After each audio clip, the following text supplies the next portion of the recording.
రాతిలో ఉన్నటువంటి మూర్తిని చెక్కి పైకి తీసుకొచ్చి పూజల ద్వారా ఆ మూర్తి కోట్ల మందిని అనుగ్రహింపచేయగలిగినటువంటి స్థితిని ఒక శిల్పి తయారు చేసినట్టు, రాతిలోంచి శిల్పాన్ని పైకెత్తినట్టు మనిషిలోంచి నైపుణ్యాన్ని తట్టి లేపి ఒక మహాపురుషుడిగా దిద్దగలిగిన వాడు ఎవరంటే గురువు. అటువంటి గురువుని చిన్నపుచ్చకుసుమా, గురువు గురించి తక్కువ చేసి మాట్లాడకుసుమా. గురువు హాస్యానికి వస్తువు కాదు. పరమ ప్రమాదం ఏమిటంటే ఏ వస్తువుని పడితే ఆ వస్తువుని హాస్యానికి సాధనంగా తీసుకోకూడదు. కొన్ని పరమ పవిత్రములైన ఉంటాయి, జీవితంలో వాటిని ఎప్పుడూ పవిత్రంగానే ఉంచేయాలంతే. పాండవులు విలువిద్యలో పరమశక్తివంతులు కావాలి అంటే వాళ్ళకి ఆ శక్తిని ఇవ్వగలిగినటువంటి వాడు గురువు.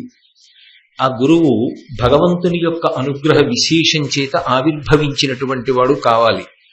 అందరిలా ఏదో కర్మ చేయడానికి, కేవలం కర్మని అనుభవించడానికి కాకుండా ఆయన ఒక మహత్తరమైన ప్రయోజనాన్ని సిద్ధింపచేయడానికి వచ్చినటువంటి మహాపురుషుడు.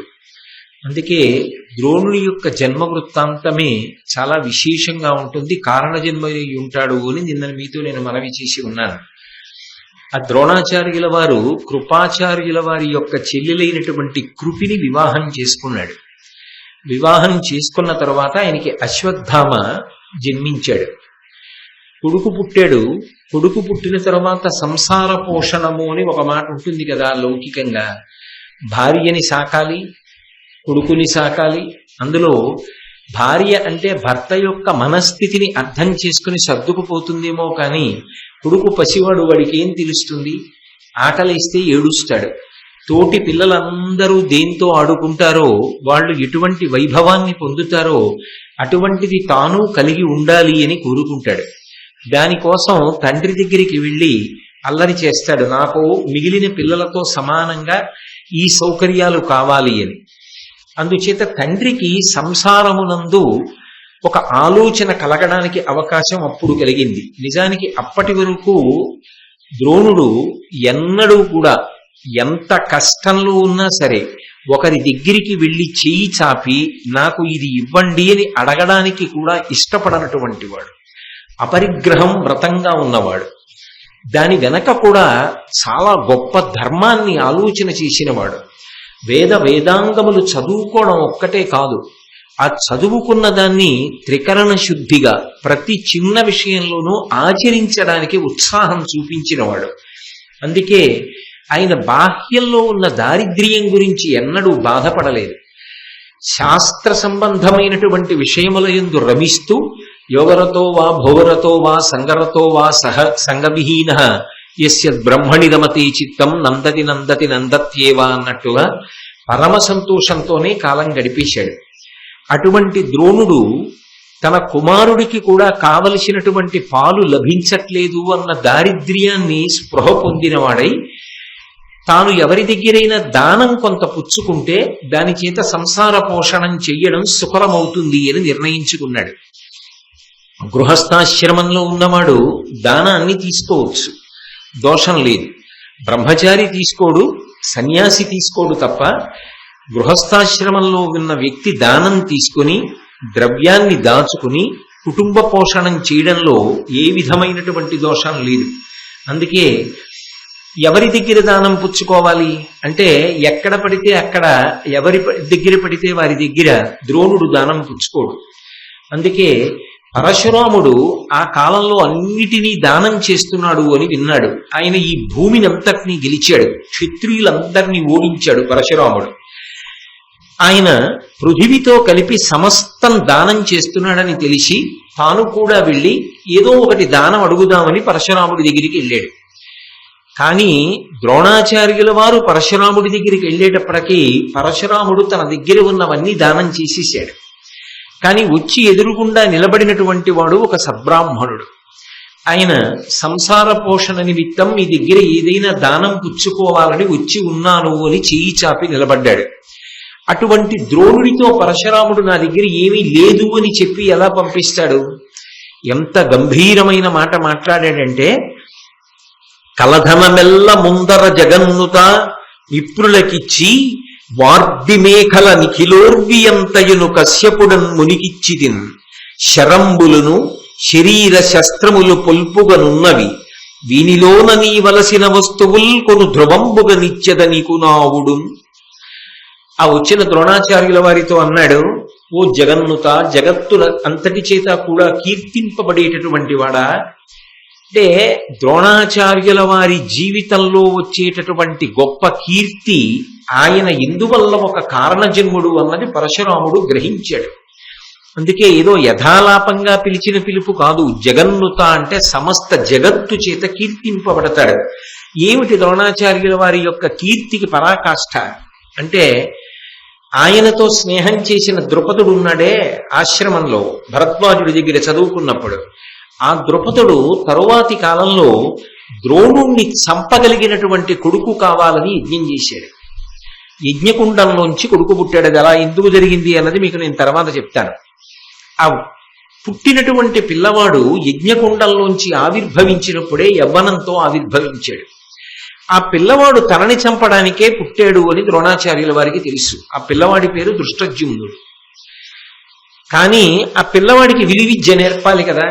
ఎవరు నేర్పుతారు? ఆ రోజుల్లో అంత కీర్తి గణించినటువంటి విలువిద్యలో ఆచార్యుడు ద్రోణుడు. ఆ ద్రోణుడు ఈ దృష్టద్యుమ్నుడిని తన ఇంట్లో ఉంచుకుని అన్నం పెట్టి వస్త్రములిచ్చి లాలించి పోషించి విద్య నేర్పాడు. ఏ విద్య? విలువిద్య. అడగరా, ఏమయ్యా వాడు పుట్టింది నిన్ను చంపడానికి, నిన్ను చంపడానికి పుట్టినటువంటి వాడికి నువ్వు విలువిద్య నేర్పుతున్నావు. ఇప్పుడు వాడు ఆ విలువిద్య నేర్చుకుని ఏం చేస్తాడు? ఏదో ఒక రోజున నిన్నే చంపుతాడు. నిన్ను చంపడానికి పుట్టిన వాడిని తెలిసి కూడా వాడికి విలువిద్య నేర్పుతున్నావే అంటే ద్రోణాచార్యుల వారు అన్నారు, మనిషి అన్నవాడు పుట్టిన తరువాత చచ్చిపోవడం అన్నది పరమసత్యం కదా. వీడు కాకపోతే వేరొకడు కారణం అవుతాడు. ఏదో ఒకనాడు మరణించాలి. వీడు నన్ను చంపుతాడు అని తెలిసింది, యజ్ఞం చేశాడు కాబట్టి ద్రుపదుడు. అంత మాత్రం చేత నేను గురుస్థానంలో ఉండి నేను చెప్పవలసినటువంటి విషయాన్ని నా దగ్గరికి వచ్చి నేర్చుకుంటానని అడిగిన వాడికి చెప్పకుండా ఎలా ఉంటాను? అందుకే త్రికరణ శుద్ధిగా వాడికి విద్య నేర్పాను అన్నాడు. అది ద్రోణాచార్యుల వారంటే. అంతటి త్యాగమూర్తి, అంతటి గొప్ప గురువు. అటువంటి వాడు కాగలడు, గుర్తెరిగాడు.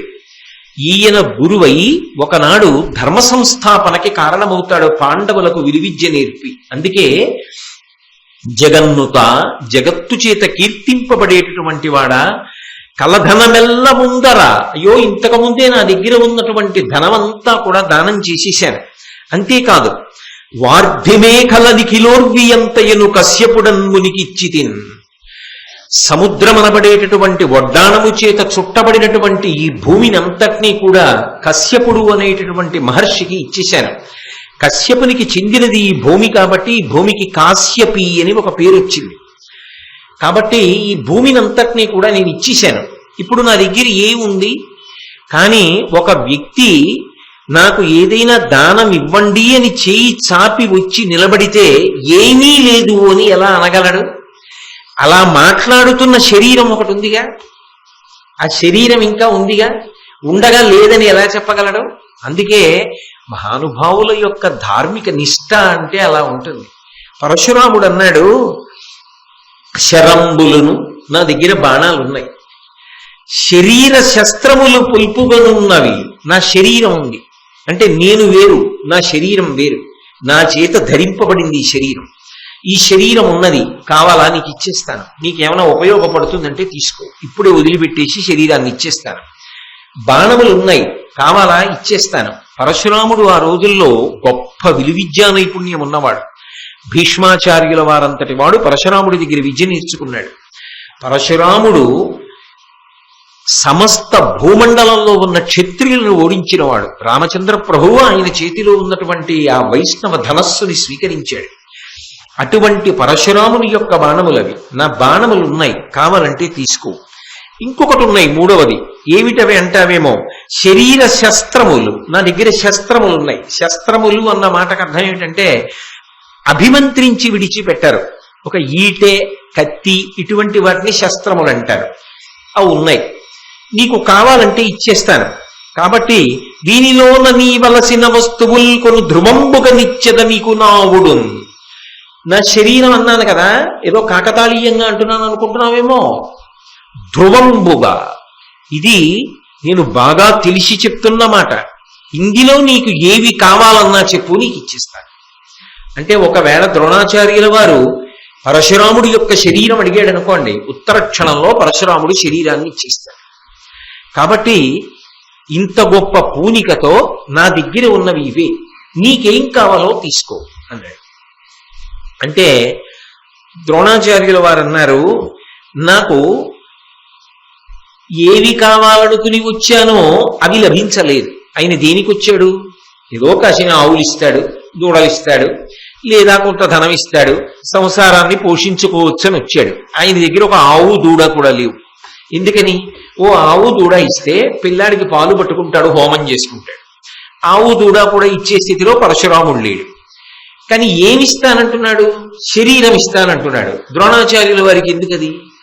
ఆయన ఏం చేస్తాడు? అంతటి మహానుభావుడు యొక్క శరీరాన్ని పుచ్చుకుని ఆయనకి ఏం ప్రయోజనం? అక్కర్లేదు. ఇంకేం పుచ్చుకోవాలి? పుచ్చుకుంటే ఆ బాణాలు, అక్కడ ఉన్నటువంటి శస్త్రములు, అవి ఎందుకు పనికొస్తాయి? ఏం చేస్తాడు దాంతో ద్రోణుడు? అవి ఉన్నాయి అంటే దాని వెనక పరశురాముడి యందు ఇంకొక విద్య కూడా ఉంది.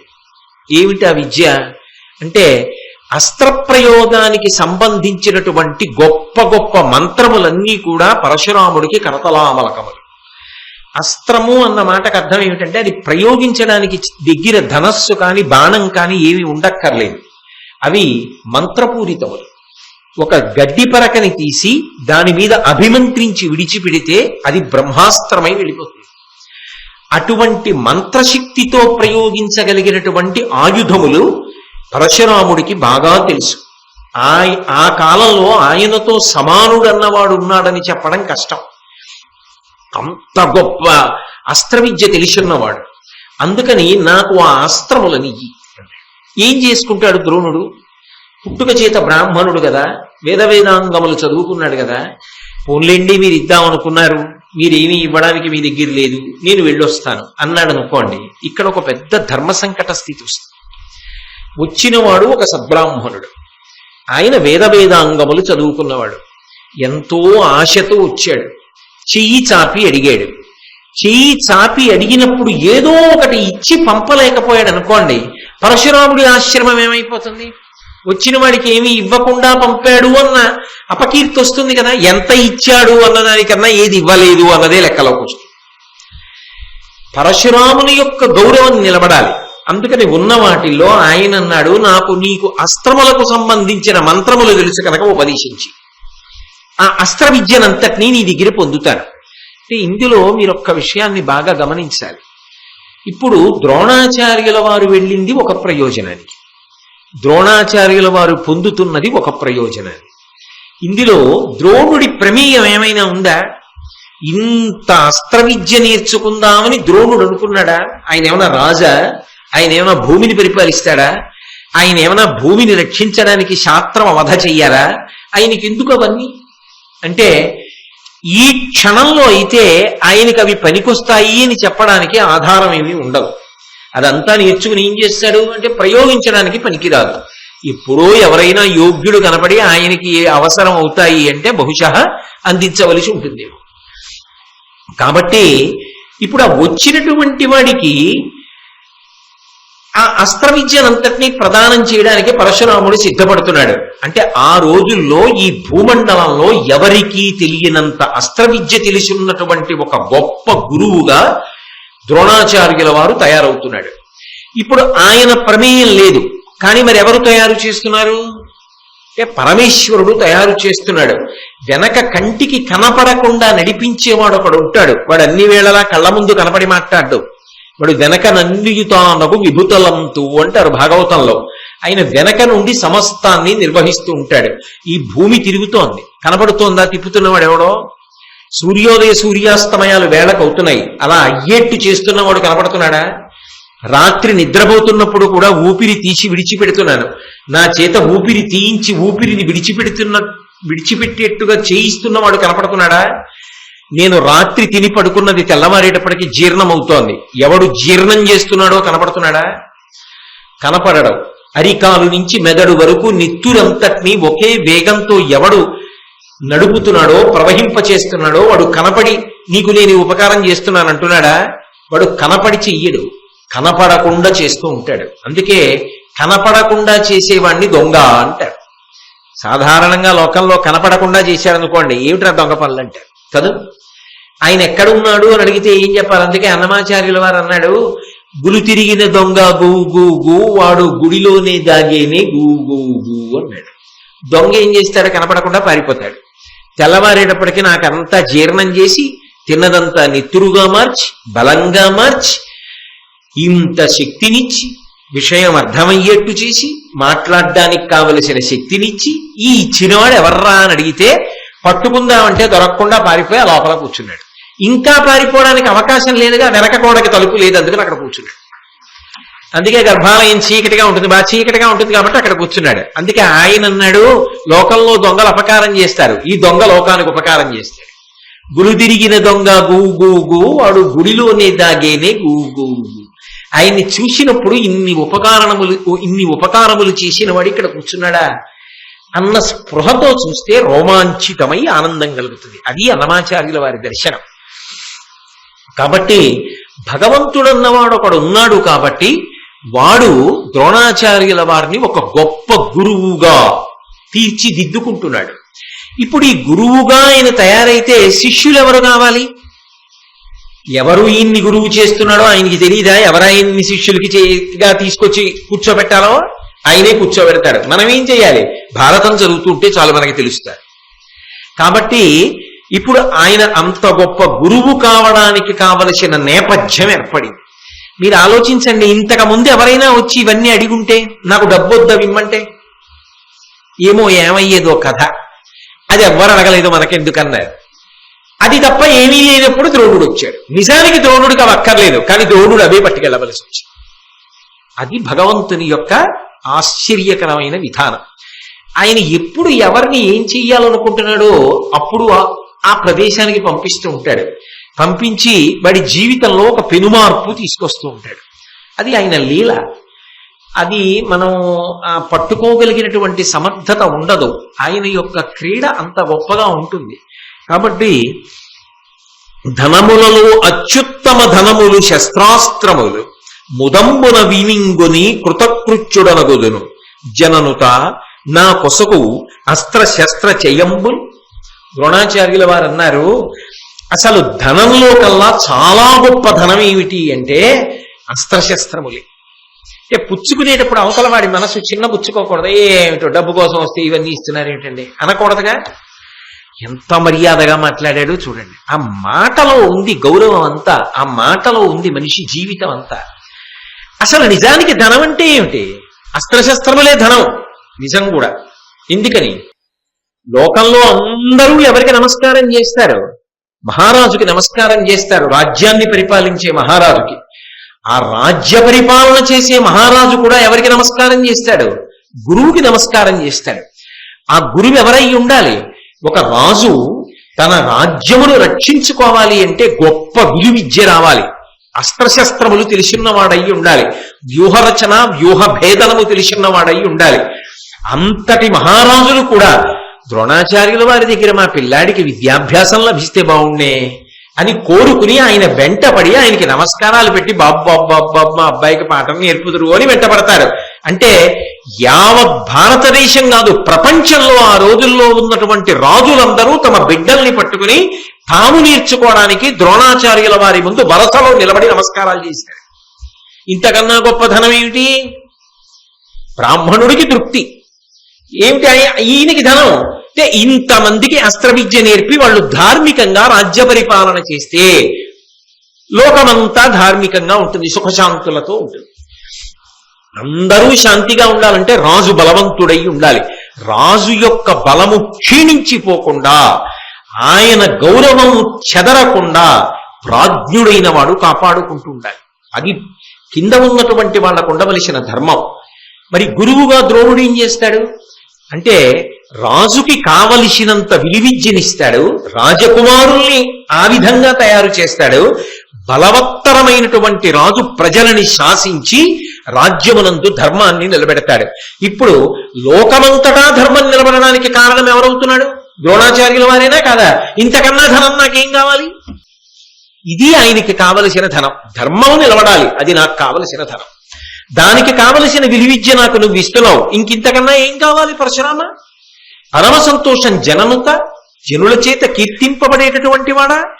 కాబట్టి నువ్వు నాకు ఇంత గొప్పగా ధనములలో అత్యుత్తమ ధనములు శస్త్రాస్త్రములు, అటువంటి శస్త్రములు అస్త్రములు కూడా నువ్వు నాకు ఇస్తున్నావు.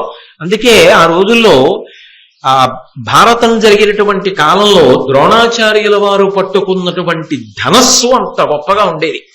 అర్జునుడు పట్టుకున్న దాన్ని గాంధీవం అంటారు. రామచంద్రమూర్తి పట్టుకున్న ధనస్సు అంతెత్తునుంటుంది, అది పట్టుకుంటే టీవీ. అందుకే ప్రత్యేకంగా రామచంద్రమూర్తిని కోదండరామ అని ఒక పిలుపు ఉంది ఆయనకి. కోదండం చేత్తో పట్టుకుని ఉంటాడు. ద్రోణాచార్యుల వారు పట్టుకునేటటువంటి ధనస్సు కూడా ఆ రోజుల్లో అలా ఉండేది. అంత పెద్ద ధనస్సు పట్టుకుని నిలబడేవాడు. కాబట్టి అటువంటి అస్త్రములు శస్త్రములు రెండింటినీ నాకు ఇయ్యి, ఇంతకన్నా నాకు కావలసిందే ఉంది, పరమ సంతోషంగా స్వీకరిస్తాను అంటే.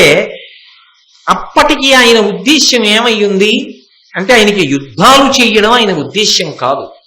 అస్త్రబలం వచ్చింది కదా, నాకు ఇన్ని అస్త్రాలు తెలుసు కదా అని చెప్పి ఎవరో రాజుల దగ్గరికి వెళ్ళి వాళ్ళతో యుద్ధం చేసి వాళ్ళందరినీ ఓడించేసేసి ఆ రాజ్యం అంతా తానే పుచ్చేసుకుని రాజ్య పరిపాలన చెయ్యాలన్న కోరిక నిజానికి ద్రోణాచార్యుల వారి మనస్సులో లేదు. ఇంత విద్య ఉన్నా ఆయన ఏమనుకున్నాడంటే, ఆ విద్య యోగ్యులైన వారికి చెప్పాలి. ఎవరు యోగ్యులు? ఎవరి యందు ఈ విద్య ప్రకాశిస్తే ధర్మాన్ని నిలబెడతారో అటువంటి వారికి నేను ఈ విద్య అందించాలి. చాలు నా జీవితానికి ధన్యత. అంతేగాని ఇది ఉపయోగించి నేను రాజుల్ని చంపి నేను రాజ్యాన్ని పొందక్కర్లేదు. అంత విశాల హృదయంతో అంత ధర్మమునకు కట్టుబడినటువంటి వాడు, అంత ధర్మానికి కట్టుబడినటువంటి మహానుభావుడు ఒకానొకప్పుడు ఈ విలువిద్యనంతటినీ కూడా పరశురాముడి దగ్గర స్వీకరించిన తరువాత ఇంటికి తిరిగి వెళ్ళాడు. తిరిగి వెళ్ళిన తర్వాత దరిద్రం ఎక్కడికి వెళుతుంది? ఈయనకి విలువిద్య కొత్తగా వచ్చింది, అస్త్రశస్త్ర సంబంధమైన మంత్రములన్నీ తెలిసాయని దరిద్రం పోతుందా? ఇంటి దగ్గర దరిద్రం అలాగే ఉంది. ఆయనకి ధనకటాక్షం ఏం లేదుగా, అలాగే ఉన్నది. పిల్లాడు పాల కోసం ఏడుస్తున్నాడు. భార్య పాప నోరి విప్పి చెప్పదు గాని ఆవిడ పడుతున్న క్లేశాన్ని ఆవిడ పడుతోంది.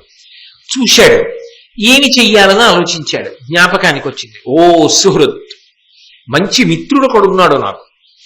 నేను మా తండ్రి గారైనటువంటి భరద్వాజుడి దగ్గర వేదాంగములు చదువుకునేటటువంటి రోజులలో నాతో కలిసి వృషతుని యొక్క కుమారుడు ద్రుపదుడు విద్యాభ్యాసం చేశాడు.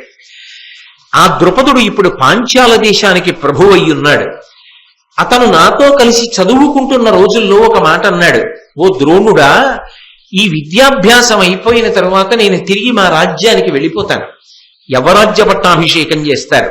కొంతకాలం అయిన తర్వాత నేను మహారాజునవుతాను. మా నాన్నగారు వెళ్ళిపోయాక అనకూడదు కదా, కొంతకాలం అయిన తర్వాత నేను మహారాజునవుతాను. నువ్వు ఎప్పుడైనా ఒకటి గుర్తుపెట్టుకో, మన ఇద్దరం ప్రాణ స్నేహితులం సుమా. నాకు ఏ రాజ్యభోగములున్నాయో అవన్నీ నీవే. కాబట్టి మనం వాటిని సంతోషంగా కలిసి ఆనందంగా అనుభవిద్దాం. కాబట్టి నువ్వు కూడా నా దగ్గరికి వచ్చి సంతోషంగా భోగములను పొందు అని ఒకప్పుడు అన్నాడు. ఆ మాట జ్ఞాపకం తెచ్చుకున్నాడు ద్రోణుడు. బాల్యమిత్రుడు కదా, నేను ఇంత కష్టంలో ఉన్నాను కదా, అక్కడికి వెడితే ద్రుపదుడు ఆదరిస్తాడు కదా, నా పరిస్థితిని చూసి నాకు ఏదో ఒక ఉపకారం చేస్తాడు కదా అని పాంచాల రాజ్యానికి బయలుదేరాడు. ఆ బయలుదేరడం కూడా ఎంత నమ్మకంగా బయలుదేరాడంటే, ఇస్తాడో ఇవ్వడో, ఆదరిస్తాడో ఆదరించడో అని అనుమానం ఉందనుకోండి, తన చుట్టూ నలుగురిని తీసుకెళ్ళాడుగా. కానీ ఆయన ఏమనుకున్నాడంటే, తప్పకుండా ఆదరిస్తాడనుకున్నాడు, కొన్నాళ్ళు అక్కడ ఉంటాననుకున్నాడు. అందుకని తనతో తాను రోజు ఆరాధన చేసేటటువంటి అగ్నిహోత్రాన్ని కూడా తీసుకెళ్ళాడు. ద్రోణుడు నిత్యాగ్నిహోత్రీకుడు, ప్రతిరోజు అగ్ని ఆరాధన చేస్తాడు. ఆ అగ్నిని తీసుకెళ్ళాడు. తన యొక్క శిష్యుల్ని, తన దగ్గర వేదాంగములు చదువుకుంటున్నటువంటి విద్యార్థుల్ని, తన భార్యని, కొడుకుని, ఇంతమందిని తీసుకుని ద్రుపదుడి దగ్గరికి వెళ్ళాడు. ఏమిటి ఆయన ముచ్చట ద్రోణాచార్యుల వారిని చూడగానే ద్రుపదుడు గబగబా లేచి, ఓయ్ మిత్రమా వచ్చావా అని కౌగిలించుకుని, ఏమిటో ఆ పంచి ఏమిటి, ఇదేమిటి, నేను ఉండగా నువ్వేమిటి ఇలా ఉండడం ఏమిటి అని వెంటనే ఆయనకి కావలసిన సౌకర్యాలు ఏర్పాటు చేస్తాడు అని అనుకున్నాడు. ఆయన సభ తీర్చి ఉన్నాడు ద్రుపదుడు. ద్రోణాచార్యుల వారి దగ్గరికి వెళ్ళి చెప్పాడు, భార్య శిష్యులు అందరూ అలా నిలబడి ఉన్నారు. నేను జ్ఞాపకం ఉన్నానా, ద్రోణున్నోయ్, మన ఇద్దరం కలిసి మా నాన్నగారు భరద్వాజుడి దగ్గర చదువుకున్నాం కదా, ఎప్పుడైనా ఏదైనా అవసరం ఉంటే నా దగ్గరికి రా, ఈ రాజ్యభోగాలు మనందరం కలిసి అనుభవించాలి, స్నేహితులం కదా అని నువ్వు అన్నావు కదా, అందుకు నీ దగ్గరికి వచ్చాను అంటే వెంటనే ద్రుపదుడు అన్నాడు, కొలదీరుంగకెట్టి పలుకల్ పలుకందగు కాదు, నాకనన్ పలుకుదనంబునన్ పలుక పాడియ నీ సఖివంచు, పేద విప్రులకును ధరణీషులకు పోలగ సఖ్యము సంభవించుని, పలుకక వేగ పొమ్మకట పారుడు సంగడికాడయందడు ఎందునన్. ఎంత కఠినంగా మాట్లాడాడంటే, కొలదీరుంగకెట్టి పలుకల్ పలుకందగు కాదు, నువ్వెవరో నేనెవరో అంతరం తెలుసుకోక్కర్లేదా, నువ్వెటువంటి వాడివి నేనెటువంటి వాడిని, నేను ఒక మహారాజుని, నా దగ్గరికి వచ్చి నేను నీకు స్నేహితుడిని మాట్లాడుతున్నావా, అలా మాట్లాడచ్చా మాట్లాడకూడదా, తెలుసుకోవలసినటువంటి బుద్ధి నీకు ఉండక్కర్లేదా, నాకనం పలుకుదనంబునం పలుకుబాడి అని సఖివంచు, ఏమిటి నా స్నేహితుడిని మాట్లాడుతున్నావేంటి, నా స్థాయి ఏమిటి నీ స్థాయి ఏమిటి, పేద విప్రులకును నువ్వు చూస్తే పేద బ్రాహ్మణుడి, నేను ధరణీషులకు పోలగ సఖ్యము సంభవించునే, ఈ భూమికంతటికీ కూడా రాజుని, ఒక రాజుకి ఒక పేద బ్రాహ్మణుడికి స్నేహం సంభవిస్తుందా, అది సాధ్యమా, ఎలా వచ్చావు, వచ్చేటప్పుడైనా ఆలోచన ఉండక్కర్లా, పైగా నా దగ్గరికి వచ్చి నీ స్నేహితుడిని మాట్లాడతావా, పలుకక వేగ పొమ్మకట పో అవతలకి, ఇక్కడ నిలబడద్దు, పారుడు సంగడి కాడెందునన్, ఓ పేద బ్రాహ్మణుడివి నీతో నాకు స్నేహం ఏమిటి, పో అవతలకి. ఇంత ద్రోణుడు అవాక్కైపోయాడు, నిలువునా చచ్చిపోయినట్టయిపోయాడు. ఎంతో ఆదరిస్తాడనుకున్నాడు, ఎంతో ఆశ పెట్టుకుని వచ్చాడు. నిజానికి ఆయనకి పేరాశలు లేవు. ఆయన తలుచుకున్నాడు అనుకోండి ద్రోణుడు, ఆయనకున్నటువంటి అస్త్ర సంపదకి ద్రుపదుణ్ణి ఉత్తర క్షణంలో కాల్చేస్తాడు బాణప్రయోగం చేసి, రాజ్యాన్నంతటినీ కైవసం చేసుకోగలడు. కానీ ఆయన యొక్క సంయమనం అటువంటిది, ఆయన యొక్క ధర్మబుద్ధి అటువంటిది. చాలా ఆశ్చర్యపోయి నోట మాట రాలేదండి అంటారు చూశారా. కొన్నిసార్లు మనం ఏదో పెద్ద ఆశ పెట్టుకుని ఎంతో గౌరవిస్తారు, ఎంతో మర్యాద ఇస్తారనుకుని లోపలికి వెళితే మనం మర్యాద పొందుతాం అనుకున్న చోట తీవ్రమైన అవమానం పొందామనుకోండి, అసలు మస్తిష్కం స్తంభించిపోయి నోట వెంట ఏమి మాట రాదు. ద్రోణుడు అలాగే మాట లేకుండా స్థాణువై ఉండిపోయాడు. పో అన్నాడు కదా, ఆ మాటతో నేను వెనక్కి తిరిగి వెళ్ళిపోవాలన్నది కూడా మరిచిపోయి అలాగే నిలబడిపోయాడు. నిలబడిపోగానే గమనించాడు, ఇతని మనసు మీద దెబ్బ కొట్టాడు, ఇతని అభిమానం మీద దెబ్బ కొట్టాడు. అంత అవసరం ఉందా? ఆయన నీ స్నేహితుడన్నాడు. ఏమయ్యా, ఇప్పుడో చిన్నప్పుడు చదువుకున్నాం, ఇప్పుడు పెద్ద స్నేహం అని ఏమైనా పని మీద వచ్చావో చెప్పు, ఏమైనా అవసరం ఉందా అంటే పోతుందిగా. అంత దారుణంగా మాట్లాడాలా? కానీ తాను అలా మాట్లాడడం న్యాయం అని సమర్థించుకునే ప్రయత్నం చేశాడు. ఇది లోకానికి ఉన్నటువంటి పెద్ద జాడ్యం. మీరు గమనించండి, తప్పు చెయ్యని వాడు లోకంలో ఉండడు. రాత్రి పగలు ఎలా ఉంటాయో ప్రతి వ్యక్తి కూడా ఎక్కడో అక్కడ దోషం చేస్తాడు. దోషం చెయ్యడం ఎప్పుడూ దోషం కాదు, తెలియక చేస్తే. తెలియక ఒక పొరపాటు చేశాడు అనుకోండి, తాను ఒక అభిప్రాయంతో ఒకటి చేశాడు, అది తప్పు అనిపించింది అనుకోండి, అయ్యో మన్నించండి అని ఒక్క మాట అన్నారనుకోండి, అయిపోయిందంటే అక్కడితో. అది సుహృద్భావన. వెంటనే అయ్యో నేను అలా అనుకోలేదండి మన్నించండి అని ఒక మాట అన్నారనుకోండి, అది ఆర్ద్రత, అది హృదయ సంస్కారం, అది విశాల హృదయం. ఇక తప్పు పట్టకూడదు. ఆయన తెలియక అలా చేశాడు, పాపం దానికి చాలా నొచ్చుకుంటున్నాడని అర్థం అవుతోంది, ఇంకా మాట్లాడక్కర్లేదు, సరే కానివ్వండి, ఇక పైన జాగ్రత్త సుమా అని చెప్పి వదిలిపెట్టేయాలంతే. కానీ ఇక్కడ ద్రుపదుడు రాక్షసత్వాన్ని పొందాడు. తాను చేసింది దోషం. ఒక పేదవాడు ఒక గొప్పవాడు అన్న మాట కాదు. తాను ద్రోణాచార్యుల వారు కాదు తీసుకున్నది చనువు, ఇచ్చినవాడు ద్రుపదుడు, రమ్మని పిలిచినవాడు ద్రుపదుడు, అందుకొచ్చాడు. ఆయన ఏం పెద్ద రాజ్యంలో అర్ధభాగాన్ని ఆశించలేదు. ఆయనే చెప్పుకున్నాడు భీష్మాచార్యుల వారితో, 4 ఆవులు ఇస్తాడని వెళ్ళానయ్యా అన్నాడు. పిల్లాడి పాల కోసం 4 ఆవులు ఇస్తాడేమో అని వెళ్ళాను, చాలా దారుణంగా అవమానించాడు అని చెప్పుకున్నాడు. కాబట్టి అలా నిలబడిపోయాడు కదా మరి ద్రోణుడు. ఇప్పుడు అలా ద్రోణుడు నిలబడిపోతే దానికి పొరపాటు అనైనా అనాలి, లేదా తాను మాట్లాడిందే సత్యము అని తాను బాగా వాదించగలిగైనా ఉండాలి. యథార్థానికి ద్రౌపదుడికి తెలియదా తాను మాట్లాడిన తీరు తప్పని? ఇది లోకంలో ఉండేటటువంటి పెద్ద పొరపాటు విధానం. తాను పొరపాటు చేశానని మనసులో ఎక్కడో వెంటనే స్పృహలోకి వచ్చినా అది ఒప్పుకోవడానికి ఇష్టపడడు. అయితే శాస్త్రం కూడా అంగీకరించింది, కొన్ని చోట్ల ఒప్పుకోకూడదు తప్పు అని. ఎక్కడ ఒప్పుకోకూడదో తెలుసా? నా కొడుకు పరిణితి లేనివాడు, ఇంకా చిన్నవాడు, ఏదో ఓ 9వ క్లాసో ఏదో చదువుకుంటున్నాడు. నేను తప్పు చేశాను వాడి పట్ల, ఏదో సమయం అయిపోతోంది, కార్యాలయానికి వెళ్ళిపోతున్నాను, జేబులో పెట్టుకునే కలం కనపడలేదు. అస్తమానం నా కలం నువ్వే తీసేస్తావు దుర్మార్గుడా, కలం కనపడలేదురా అని దెబ్బలాడి వాడిని 2 చెంపకాయలు కొట్టి గబగబా వెళ్ళిపోతుంటే వాడు ఏడుస్తూ కళ్ళు తుడుచుకుంటూ పరిగెత్తుకొచ్చి, నాన్నగారండి మీరు చూసుకోలేదు, నిన్నను మీరు వేసుకెళ్లిన చొక్కా జేబులో ఉంది, మర్చిపోయారు, ఇదిగో నాన్నగారండి తీసుకోండి అని ఎంతో సంతోషంగా తెచ్చి ఇచ్చాడు. వాడికి నాన్నగారి మీద క్రౌర్యం ఏముంటుంది? అప్పుడు నేను కొడుకుని పట్టుకుని నాన్న సారీరా అనకూడదు. అప్పుడు నేను ఎవరికి క్షమాపణ చెప్పాలంటే ఈశ్వరుడికి చెప్పాలి. ఎందుకంటే అలా అలవాటు అయిందనుకోండి, నాన్న సారీ చెప్పు అంటాడు వాడు, అది మనం చేసిన తప్పు. అప్పుడు ఎవరికి చెప్పాలంటే భగవంతుణ్ణి మనసులో స్మరించి క్షమాపణ చెప్పాలి. ఈశ్వర తొందరపడ్డాను, పసిపిల్లవాడు, నా కలం కనపడితే వెళ్ళిపోతున్నాను కార్యాలయానికని పరిగెత్తుకుంటూ వచ్చి నవ్వుతూ ఇచ్చాడు కలం. నేను వెడుతుంటే వాడు చెయ్యి ఊపుతూ నించున్నాడు. పెద్దవాడిని, కన్న తండ్రిని, కలం కనపడకపోతే తొందరపడి వాడిని నింద చేసి కొట్టాను. నాది పొరపాటు, నా యందు ఈ తొందరపాటు ఇంకొకసారి రాకుండా నన్ను మన్నించు తండ్రి, నేను పొరపాటు చేశానని ఈశ్వరుడికి క్షమాపణ చెప్పు. నువ్వు పరిణితి లేని చోట క్షమాపణ చెప్తే అది వ్యవస్థని పాడు చేస్తుంది అనుకుంటే చెప్పడం అక్కడ మాని ఈశ్వరుడికి చెప్పడం మాత్రం మానకు, లేకపోతే నువ్వు పాడైపోతావు. ఎంత గట్టిగా బిగిస్తారో చూసారా మనిషి సంస్కారం చెడిపోకుండా ఉండడానికి. కాబట్టి ఇప్పుడు ద్రుపదుడు ద్రోణుడికి క్షమాపణ చెప్పలేదు, అది వేరు మాట. కనీసం ఇంత పోన్లే దేనికొచ్చావు చెప్పు అని కూడా అనలేదు. తాను అలా మాట్లాడడం ఎంత మాత్రం దోషం కాదు అని సమర్థించుకుంటున్నాడు.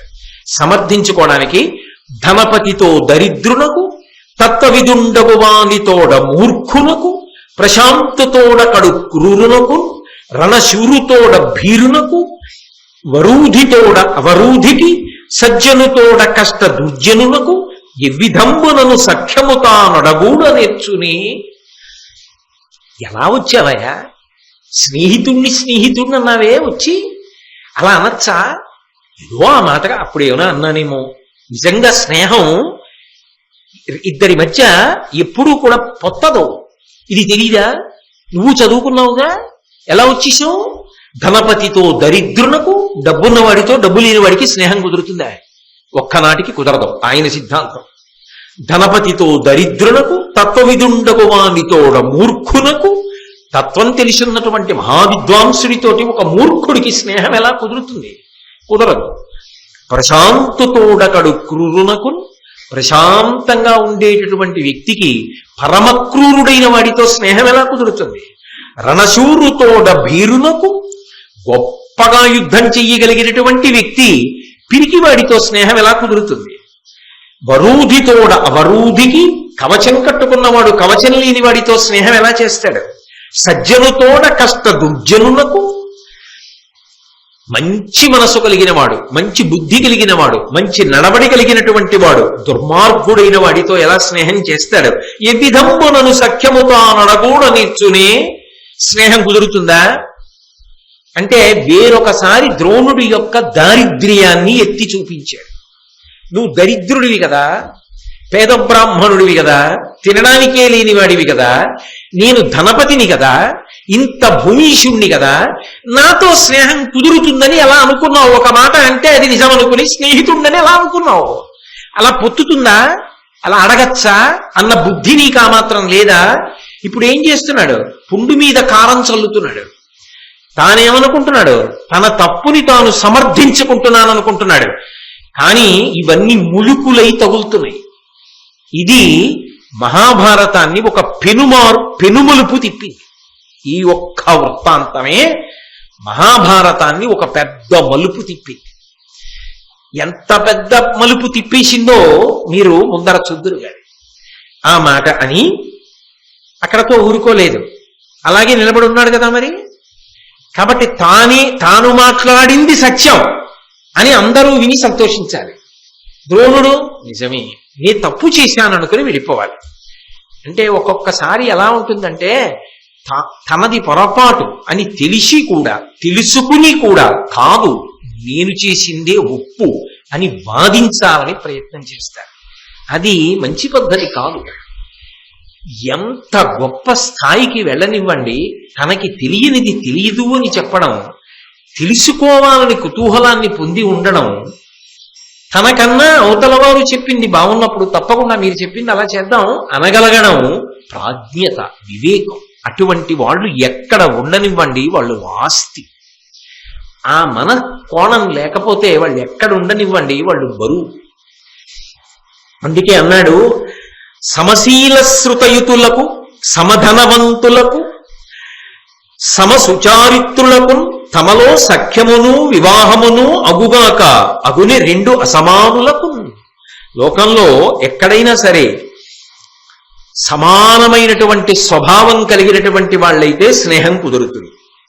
అలాగే ఒకలా చదువుకున్న వాళ్ళైతే స్నేహం కుదురుతుంది. ఒకలా ధనవంతులైతే, సమానమైన ధనం కలిగిన వాళ్ళైతే స్నేహం కుదురుతుంది. అలాగే ఒకలాంటి నడవడి కలిగిన వాళ్ళైతే స్నేహం కుదురుతుంది. అటువంటి వాళ్ళకి సఖ్యము కుదురుతుంది, అటువంటి వాళ్ళ మధ్య వివాహ సంబంధము పొందుతుంది తప్ప అగుని రెండు అసమానులకు. అసలు స్నేహము అన్న మాట సమానత్వం లేని వాళ్ళ మధ్య ఎలా సాధ్యం అవుతుంది? ఇదే భారతంలో భాగవతానికి అన్వయం అనుకోండి. స్నేహితుడు వస్తే ఇంత అవమానం చేసిన వాడు ఒకడు, పరమపేద బ్రాహ్మణుడైన స్నేహితుడు వస్తే గొప్ప సత్కారం చేసిన వాడు ఒకడు. రెండో వాడు ఎవరు? శ్రీకృష్ణుడు. మీరందరూ మంచి ప్రాజ్ఞులు సుమా. అదే కుచేలుడు వస్తే నిజానికి ఆయన ఒంటి మీద చిరుగు కనపడకుండా లేని బట్ట లేదు, అంటే చిరుగు దాచడానికి వీల్లేదు. అటువంటి బట్ట కట్టుకుని వస్తే ఎదురెళ్ళి తీసుకొచ్చి తన హంసతూలికా తల్పం మీద కూర్చోపెట్టి ఒంటికి చందనం రాసి విసిరికర్ర పెట్టి విసిరి కాళ్ల కింద పళ్ళెం పెట్టి, అలా చూస్తావేం రుక్మిణి, నీళ్లు పోయి నా బాల్య స్నేహితుడో అని కాళ్ళు కడిగి ఆ నీళ్లు తాను తల మీద చల్లుకుని ఆదిలక్ష్మి రుక్మిణీదేవి మీద చల్లి పక్కన కూర్చుని ముచ్చట్లాడి నాకేదో తేకుండా ఉండవులే అని ఇంత ఐశ్వర్యవంతుడు తడివి ఆయన సిగ్గుపడిపోతుంటే అటుకుల మూట విప్పి ఆయన ఒక్క ఆ పిడికెడు అటుకులు నోట్లో వేసుకుని పరపర నవిలి మింగి ఇంకొక కాసిని అటుకులు చేతిలో వేసుకుని నోట్లో పెట్టుకోపోతుంటే గబగబా రుక్మిణీదేవి వచ్చి చేయి పట్టుకుంది. ఆదిలక్ష్మి గదు, చేయి పట్టుకుని ఒక్కసారి తిన్నందుకు మీరు ఏమి ఇచ్చారో నాకు తెలుసు, మీకు తెలుసు, ఇంకొక్కసారి తిన్నారా మిమ్మల్ని నన్ను కలిపి ఆయనకి ఇచ్చేస్తారు చాలేంటండి. అది కృష్ణ పరమాత్మ యొక్క విశేషం. ఆ స్నేహం అనేటటువంటిదండి ఎంత మధురమైనటువంటి విశేషం అండి. అది నిజంగా ఎంత వయస్సు రానివ్వండి, అందులో పెద్దవాళ్ళు అయిపోయిన తర్వాత 60 ఏళ్ళో 70 ఏళ్ళో వచ్చిన తర్వాత చిన్నతనం నుంచి చదువుకున్న ఆ స్నేహితులు కలిసి కూర్చుని మాట్లాడుకుంటుంటే, కలిసి చెయ్యి పట్టుకుని ప్రస్థానం చేస్తే ఎంత మధురంగా ఉంటుంది. స్నేహము అన్న మాట ఎలా వచ్చిందంటే సంస్కృతంలో కలసి ఉండుట, ఎప్పుడూ మనసులో స్మరిస్తూ ఉంటారు. ఆయన యందు ప్రేమ, ఆ ప్రేమ భావన చేత స్నేహము సిద్ధిస్తుంది. అది అలా ఉండాలి తప్ప ముళ్ళపూడి వెంకటరమణ గారు బాపు గారుల స్నేహం ఎంత గొప్ప స్నేహం. ఒకరు వెళ్ళిపోయిన తరువాత రెండో వాళ్ళు ఇంకా ఉండలేకపోయారు. అసలు ఉండలేక రెండో ఆయన కూడా శరీరాన్ని విడిచిపెట్టేశాడు బాపు గారు. స్నేహం అన్న మాట అలా ఉండాలి. స్నేహం అన్న మాటలో అరమరికలు ఉండవు. అదొక గొప్ప మాధుర్యం. అటువంటి స్నేహానికి పరాకాష్ఠగా నిలబడిన వాడు కృష్ణ పరమాత్మ. స్నేహం అన్న మాటకి అపకీర్తి తెచ్చినటువంటి వాడు ద్రుపదుడు. కాబట్టి ఇన్ని మాటలు అన్నాడు. పాపం చిన్నబుచ్చుకున్నాడు. ద్రోణాచార్యుల వారు ఒక్క మాట తిరిగి అన్నట్టుగా భారతంలో లేదు. దిగి వచ్చేశాడు. ఆయన వెనకాతల శిష్యులు, భార్య, కొడుకు. పాపం అసలు ఏమడుగుదాం అనుకున్నాడు, ఏం కావాలో అని అడిగాడా? అడిగింది ఇది వెళ్ళిన దగ్గర నుంచి శుభ్రంగా తలస్నానం చేయించి పంపించేస్తే. కాబట్టి ఆయన తిరిగి వచ్చేస్తున్నాడు. ఆయనతో పాటు ఆయన గృహోత్తరం, ఆయన శిష్యులు, ఆయన భార్య, ఆయన కొడుకు తిరిగి వచ్చేస్తున్నారు. ఇతమిద్ధంగా ఇక్కడికి అని ఎందుకు అనుకుంటాడు? అనుకోకుండా అలా హస్తినాపురానికి వచ్చాడు. అలా వెళ్ళిపోతున్నాడు. వెళ్ళిపోతూ ప్రయాణం చేసి హస్తినాపురానికి వచ్చాడు. హస్తినాపురంలో ఎవరున్నారు? భీష్మాచార్యుల వారు ఉన్నారు. హస్తినాపురంలో ఎవరున్నారు? కుంతీదేవి ఉంది. ఆవిడ కొడుకులు పాండవులు ఉన్నారు. గాంధారి ఉంది. ధృతరాష్ట్రుడు ఉన్నాడు. వాళ్ళ కొడుకులు 9 ఉన్నారు. ఇప్పుడు ఈ పిల్లలకి అప్పటి వరకు పాఠాలు చెప్పాడు కృపాచార్యుల వారు. కృపాచార్యుల వారు ఒక స్థాయి వరకు పాఠం చెప్పాడు. కానీ బాగా పాఠం చెప్పగలిగిన వాళ్ళు వీళ్ళని భారతదేశంలోనే విలువిద్యలో ప్రఖ్యాతి గణించిన వాళ్ళగా చెయ్యగలిగినటువంటి ఒక అద్భుతమైన గురువు కావాలి. భీష్మాచార్యుల వారు ఆలోచిస్తున్నాడు, అటువంటి గురువు ఎక్కడ దొరుకుతాడు? అంటే తాతగారు మరి భీష్ముడే చెప్పొచ్చుగా. అంటే పెరటి చెట్టు మందుకు పనికిరాదు, తాతకి ముద్దెక్కువ ముచ్చటెక్కువ, అందుకని ఎక్కడ పసగుతుంది? పైగా ఆయనకి తెలుసు స్వభావాలు. వాళ్ళు దెబ్బలాడుకుంటూ ఉంటారు. కళ్ళ ముందు బాధ ఎక్కువగా ఉంటుంది. గురువు గారిని పెడితే బుద్ధిలో సంస్కారం కూడా వస్తుందేమో. అందుకని ఏ గురువు దొరుకుతాడని భీష్ముడు ఆలోచిస్తున్నాడు. అలా ఆలోచిస్తున్న రోజుల్లోనే ఈ పిల్లలు 100 మంది కౌరవులు, 5 పాండవులు, 105 మంది కలిసి బంతి ఆట ఆడుకుంటున్నారు. వాళ్ళు మనలాగే రబ్బర్ బంతితో ఆడుకుంటే అలా బంగారు బంతితో ఆడుకుంటున్నారు. మరి మహారాజు గారి పిల్లలు కదా, అందుకని బంగారు బంతితో ఆడుకుంటున్నారు. ఏదో వాళ్ళు ఆ ఉద్యానవనంలో ఆడుకుంటూ ఉండగా పరిగెడుతున్నారు, ఆడుకుంటున్నారు, ఆ బంతి విసురుతున్నారు. విసరణలో అది వెళ్ళి ఒక నూతిలో పడిపోయింది. ఇప్పుడు 105 మంది నూతి చుట్టూ చేరారు. అదంతా పెద్ద నూతి. అందరూ నూతిలోకి చూస్తున్నారు. ఒక బంగారు బంతి, 105 తలకాయలు, ప్రతిబింబాలు అందులో కనబడుతున్నాయి. ఒక బంతి, 105 ప్రతిబింబాలు ఆ నూతిలో కనబడుతున్నాయి. వెనక నుంచి ఒక ఆయన వచ్చాడు. లోకంలో ఆ కుతూహలము అని ఒక మాట ఉంది. అలా వెళ్ళిపోతున్నాడు అనుకోండి, చాలా మంది అక్కడ నిలబడి ఉన్నారనుకోండి, చుట్టూ చేరుంటే వీడు ఎంత పని మీద ఎడుతున్నా ఆగి ఏమైందండి అని ఒకసారి అంటే అదేమిటో తెలుసుకోవాలని కుతూహలం. అంతమంది నూతి చుట్టూ చేరారంటే నూతిలో ఎవరైనా పడిపోయారా? ఎన్ని ఆలోచనలు వస్తాయి. మరి ఎవరైనా పడిపోతే వీళ్ళు రాజకుమారుల్లో ఉన్నారు. ఆర్తత్రాణపరాయణులై ఎవరో నూతిలో పడిపోతే రక్షించాలి కదా. వీళ్ళు నూతిలో నూతోకుండా, రక్షించకుండా, లోపల నుంచి కేకలు రాకుండా, బయటవాడు అరవకుండా ఇంత నిశ్శబ్దంగా చక్క అలా చూస్తూ నించోడానికి ఏముంటుంది అక్కడ? పైగా అలా నీళ్లలో ప్రతిబింబం చూసుకోరు కదా, ఐశ్వర్యభంగం. మరి ఎందుకు నించున్నారు? వెనక నుంచి ఆయన వచ్చాడు. అప్పటికి ద్రోణుడిని వర్ణించారు భారతంలో, నిరిని గడ్డం. అటువంటి వాడు, నల్లని వాడు, మంచి గుండ్రని భుజములున్నవాడు, మహాతేజోమూర్తి. ఆ పిల్లల వెనక నుంచి వచ్చి కొంచెం తప్పుకోండి అని వాళ్ళని ఇలా తప్పించి ఆ నూతిపండి నమ్మించి ఇలా లోపలికి చూశాడు. బంగారు బంతి తేలుతోంది. ఒక్కసారి వాళ్ళందరి ముఖాలు చూశాడు. ఆయనకి అర్థమైంది, వీళ్ళు ఆడుకుంటున్నారు, బంతి పడిపోయింది. వీళ్ళకి బంతి తీయడం రాదు. వీళ్ళకి నూతిలో దూకి బంతి తీయడం రాదు. నూతిలో ఉన్న బంతిని బాణముల చేత తీయడం రాదు. అన్యథా వేరొక ఉపాయము చేత తీయడము రాదు. ఆయన నవ్వాడు. ఆయన ఎందుకు నవ్వాడు అంటే, ఒక్కొక్కడి నవ్వులో ఒక్కొక్క ఆంతర్యం ఉంటుంది. అందరి నవ్వు ఒకలా ఉంటుందా? నవ్వు అంటే పెదవులు ఇచ్చుకోవడం అయినా ఒక్కొక్కడి నవ్వులో భావం ఒక్కొక్కలా ఉంటుంది. ద్రోణుడు నవ్వు ఎందుకు వచ్చింది? తాత భీష్ముడా, కృపాచార్యుల వారి దగ్గర మీరు విద్య నేర్చుకున్నారా? 105 మంది రాజకుమారులా నూతిలో పడిపోయిన బంగారు బంతి తీలేరా? మీరు రేపు భారతదేశాన్ని రక్షించవలసిన రాజవంశానికి చెందినవారా? ఇదే మీకు వచ్చిన విద్య? మీకు ఒకవేళ ఇంకొకలా తీయడం రాకపోతే ఈ పాటికి ఉపాయం తట్టాలిగా 105 తలకాయలు ఇక్కడ ఉన్నప్పుడు చూడ్డానికి పనికొచ్చిన తలకాయలే కానీ అందులో ఒక ఉపాయం చెప్పిన తలకాయ ఒకటి లేదే. మరి ఈ 105 తలకాయలు దేశానికి ఏం చేస్తాయి? అప్పుడు సంఖ్యతో సంబంధమే ఉంది, లోపల ఉండవలసింది లేనప్పుడు గుజ్జు. అందుకు నవ్వాడే, అంటే ఒక గురువు నవ్వు నవ్వాడే. ఏమి భారతం అండి! అందుకు నవ్వాడు.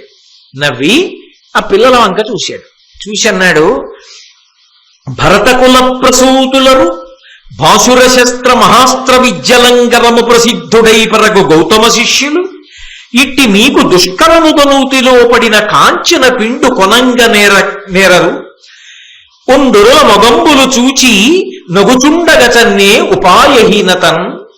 ఏమయ్యా, 105 ఉన్నారే, భరతవంశంలో పుట్టినటువంటి వాళ్లే భాసురంగా అంటే ఎంతో గొప్పగా కృపాచార్యుల వారి దగ్గర అస్త్ర విద్య నేర్చుకున్న వాళ్లే, విలు విద్య తెలియని వాళ్ళు కారే. అటువంటి మీరేమిటి ఇలా ఒకళ్ళ ముఖాలు ఒకళ్ళు చూసుకుంటూ నూతిలో పడిపోయిన బంగారు బంతి వంక చూస్తున్నారు? ఈ బంతి తీయడం మీకు రాదా అని ఉండులో మొగంబులు చూచి నగుచుండగజన్నె ఉపాయహీనతన్. పైగా ఒకళ్ళ ముఖాలు ఒకళ్ళు చూసుకొని నవ్వుకుంటారు. అందుకే నీకు రాదు నాకు రాదు అందుకు నవ్వు. వాడికి వస్తే దుర్యోధనుడి ముఖం వేరుగా ఉంటుంది. ఆయన సంతోషం ఏమిటంటే మనకి రాంది వాడికి రాదు, అందుకు నవ్వుకుంటున్నారు వాళ్ళు. గురే, ఇటువంటి అల్పబుద్ధులుంటే మీరు రాజ్యాలు ఏమి వెళ్తారా? ఒక్క నవ్వులో ఒక్క పద్యంలో ఎంత ఎత్తి పొడిచాడండి. వాళ్ళు ఎంత ఎదగాలి రాజపదవిలో కూర్చోడానికి. ఎంత తక్కువ స్థాయిలో ఉన్నారు మీరు. ఇంకా మీరు ఎదగవలసిన స్థాయికి ఎదగలేదురా, మీకు సరైన గురువు దొరకలేదురా అన్నది లోపలి భావన. 105 మంది ఒకళ్ళ ముఖాలు ఒకళ్ళు చూసి నవ్వుకుంటున్నారా? నిజానికి బంతి దొరకలేదని ఏడవాలి, ఆడుకోవడానికి వేళ అయిపోతోంది. కానీ బంతి దొరకలేదని నవ్వుకుంటున్నారంటే ఏమిటి దాని అర్థం? నీకు బంతి తీయడం రాదు అని అర్జునుడు వంక చూసి దుశ్శాసనుడు నవ్వాడు. నీకోటి వచ్చేమిటి అన్నట్టుగా భీముడు నవ్వాడు. నీకు రాదుగా దుర్యోధనుడు నవ్వాడు. ఆ నవ్వుల్లో భావనలు అవి. ఈయన నవ్వులో భావన ఇది. అన్ని నవ్వులే, కానీ అన్ని నవ్వుల వెనక ఒక్కొక్క భావన. అది పండించారు మహానుభావుడు భారతంలో. అని ఏమయ్యా ఇలా నవ్వుకుంటూ కూర్చున్నారు, పక్కకి తప్పుకోండి అన్నాడు. అని కోదండానికి బాణాన్ని సంధించి, అమ్మో ద్రోణుణ్ణి వర్ణిస్తారు అక్కడ. పిడికిటి కంటి చూపు రెండిటిని ఏకాగ్రం చేశాడు. అంటే ఎంత వేగంగా కొట్టాలి బంతిని, అది వెళ్ళి ఎలా గుచ్చుకుని ఆగాలి. అది ఏదో డాంబికంగా బాణం వేసేస్తే అది 100 ముక్కలైపోయింది అనుకోండి, ఇంకెందుకు అది ఆ బాణం? అలా కాదు, ఎంత అందంగా వేశాడంటే గురిని అలా నిలబెట్టి బాణాన్ని సంధించి విడిచిపెడితే అది తిన్నగా వెళ్ళి గుచ్చుకుని ఆగి ఊగింది ఆ బాణం. ఒకసారి బంతి కదలలేదు, బాణం కదిలి ఆగింది. అలా కదలకపోతే బాణం కాదు. ఎందుకంటే మేమందరం ఒకసారి శ్రీశైలంలో ఇష్టకామేశ్వరి దర్శనానికి వెళ్ళాము. అక్కడ ఈ మంచి విలువిద్య నైపుణ్యం ఉన్నటువంటి వాళ్ళు ఉంటారు. అందులో ఒక పిల్లవాడిని పిలిచి, ఏమయ్యా మరి పెద్ద పూలు వచ్చిందనుకో బాణం వేయగలవా? అది మీద పడిపోతుంటే భయం వేయదా? నిలబెట్టేస్తామండి. ఎక్కడ మీద పడిపోతాయి? ఏం మీద పడిపో, బాణం వేస్తే నిలబెట్టేస్తాం. ఏదోసారి ఆ ధనస్సు బాణం పట్టరా, మేము వేసి చూస్తా ఉన్నాం. పట్టుకొచ్చి ఇచ్చాడు, వేయండి అన్నాడు. ఇక మేము ఇలాగే వేసాం. అందరం ధనస్సు బాణం ఎక్కువ పెట్టి వేస్తే అది ఇక్కడ పడిపోయింది ఒకటికి, అక్కడ పడిపోయింది ఒకటికి. ఏదో కొంచెం గురి వచ్చిన తర్వాత అలా అక్కడ దాకా వెళ్ళింది ఒకటికి. ఆఖరణ తను వచ్చాడు, నువ్వు వేసి చూపించన్నారు. దేన్ని కొట్టమంటారు? బాబు దేన్ని కొట్టద్దు, ఆ చెట్టును కొట్టు చాలన్నారు. ఇక్కడ నిలబడి బాణం వేశాడు. వేస్తే ఇక్కడ నిలబడితే చెట్టు అక్కడ ఉంది, ఆ కారు దగ్గర. కను రెప్ప వేసి తీయడం తెలిసిందంతే. ఆ తరువాత బాణం చెట్టు గుచ్చుకుని ఊగింది. ఒకసారి ఊగి నిలబడి అలా తగిలితే ఇంక అవతల ప్రాణి నోరెత్తుతుందండి. అది అతని బాణ విద్యా కౌశలం. అది చూసి, అబ్బా అంత దూరం వెళ్తుందా ఆ బాణం, మాకు వెళ్ళటం లేదే అంటే అతను నవ్వాడు. సాధన అతన్ని మనకెక్కడి నుంచి వస్తుంది రమ్మంటే అకస్మాత్తుగా. కాబట్టి ఆ బంతికి తగిలింది బాణం. వీళ్ళందరికీ చాలా ఆశ్చర్యం వేసింది. ఏమిట్రా అంత గొప్పగా కొట్టాడు ఈయన, ఎవరో బంతికి బాణం కొట్టాడు, బాణం ఉంది, బంతి ఎలా వస్తుంది? ఇప్పుడు మళ్ళీ ఇంకో బాణం తీశాడు, గురి పెట్టి బాణం చివరకి ఈ బాణం ములుకు తగిలేట్టు కొట్టాడు. ఇప్పుడు 2 బాణాలు అయ్యాయి. ఇప్పుడు మళ్ళీ ఈ బాణం చివరకి ఇంకొక బాణం కొట్టాడు. కొట్టేటప్పుడు 2 బాణాలు పక్కన పడిపోతే 3వ బాణం తగలడం కాదు, ఏ బాణానికి ఆ బాణం అలాగే గుచ్చుకుంటూ అదొక తాడు కింద వచ్చింది. ఇప్పుడు ఆ కోదండం బాణాలు పక్కన పెట్టి ఇది పెట్టి ఇలా పైకి తీశాడు, కర్రతో తీసినట్టు తీసి ములుకు దగ్గర నుంచి బంతి తీసి పిల్లలకి ఇచ్చి ఆడుకోండి.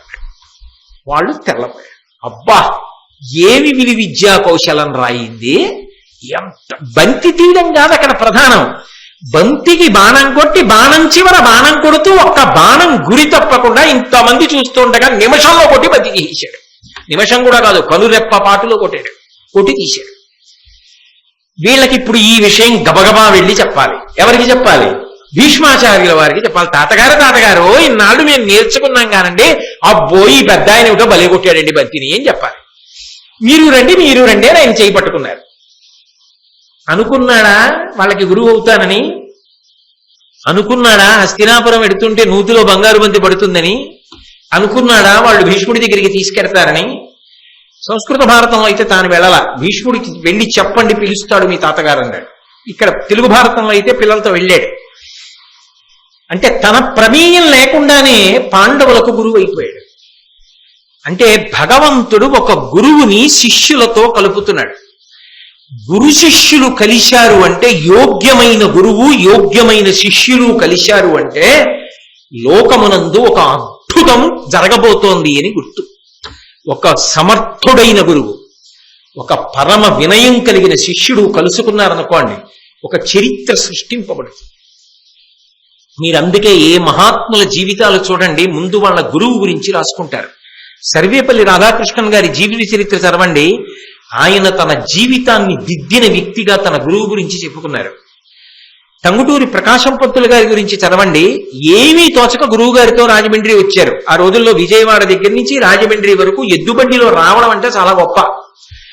ఉత్తిని గురువు గారితో వచ్చారు, ఏమీ తోచకొచ్చారు. పాపం ఎంత కష్టపడ్డాడంటే మహానుభావుడు చదువుకోవడానికి, ఆఖరికి ఫీజు కట్టడానికి డబ్బులు లేకపోతే వాళ్ళ అమ్మగారికి ఉన్న ఒకే ఒక్క పట్టు చీర తాకట్టు పెట్టి ఇస్తే ఫీజు కట్టారు.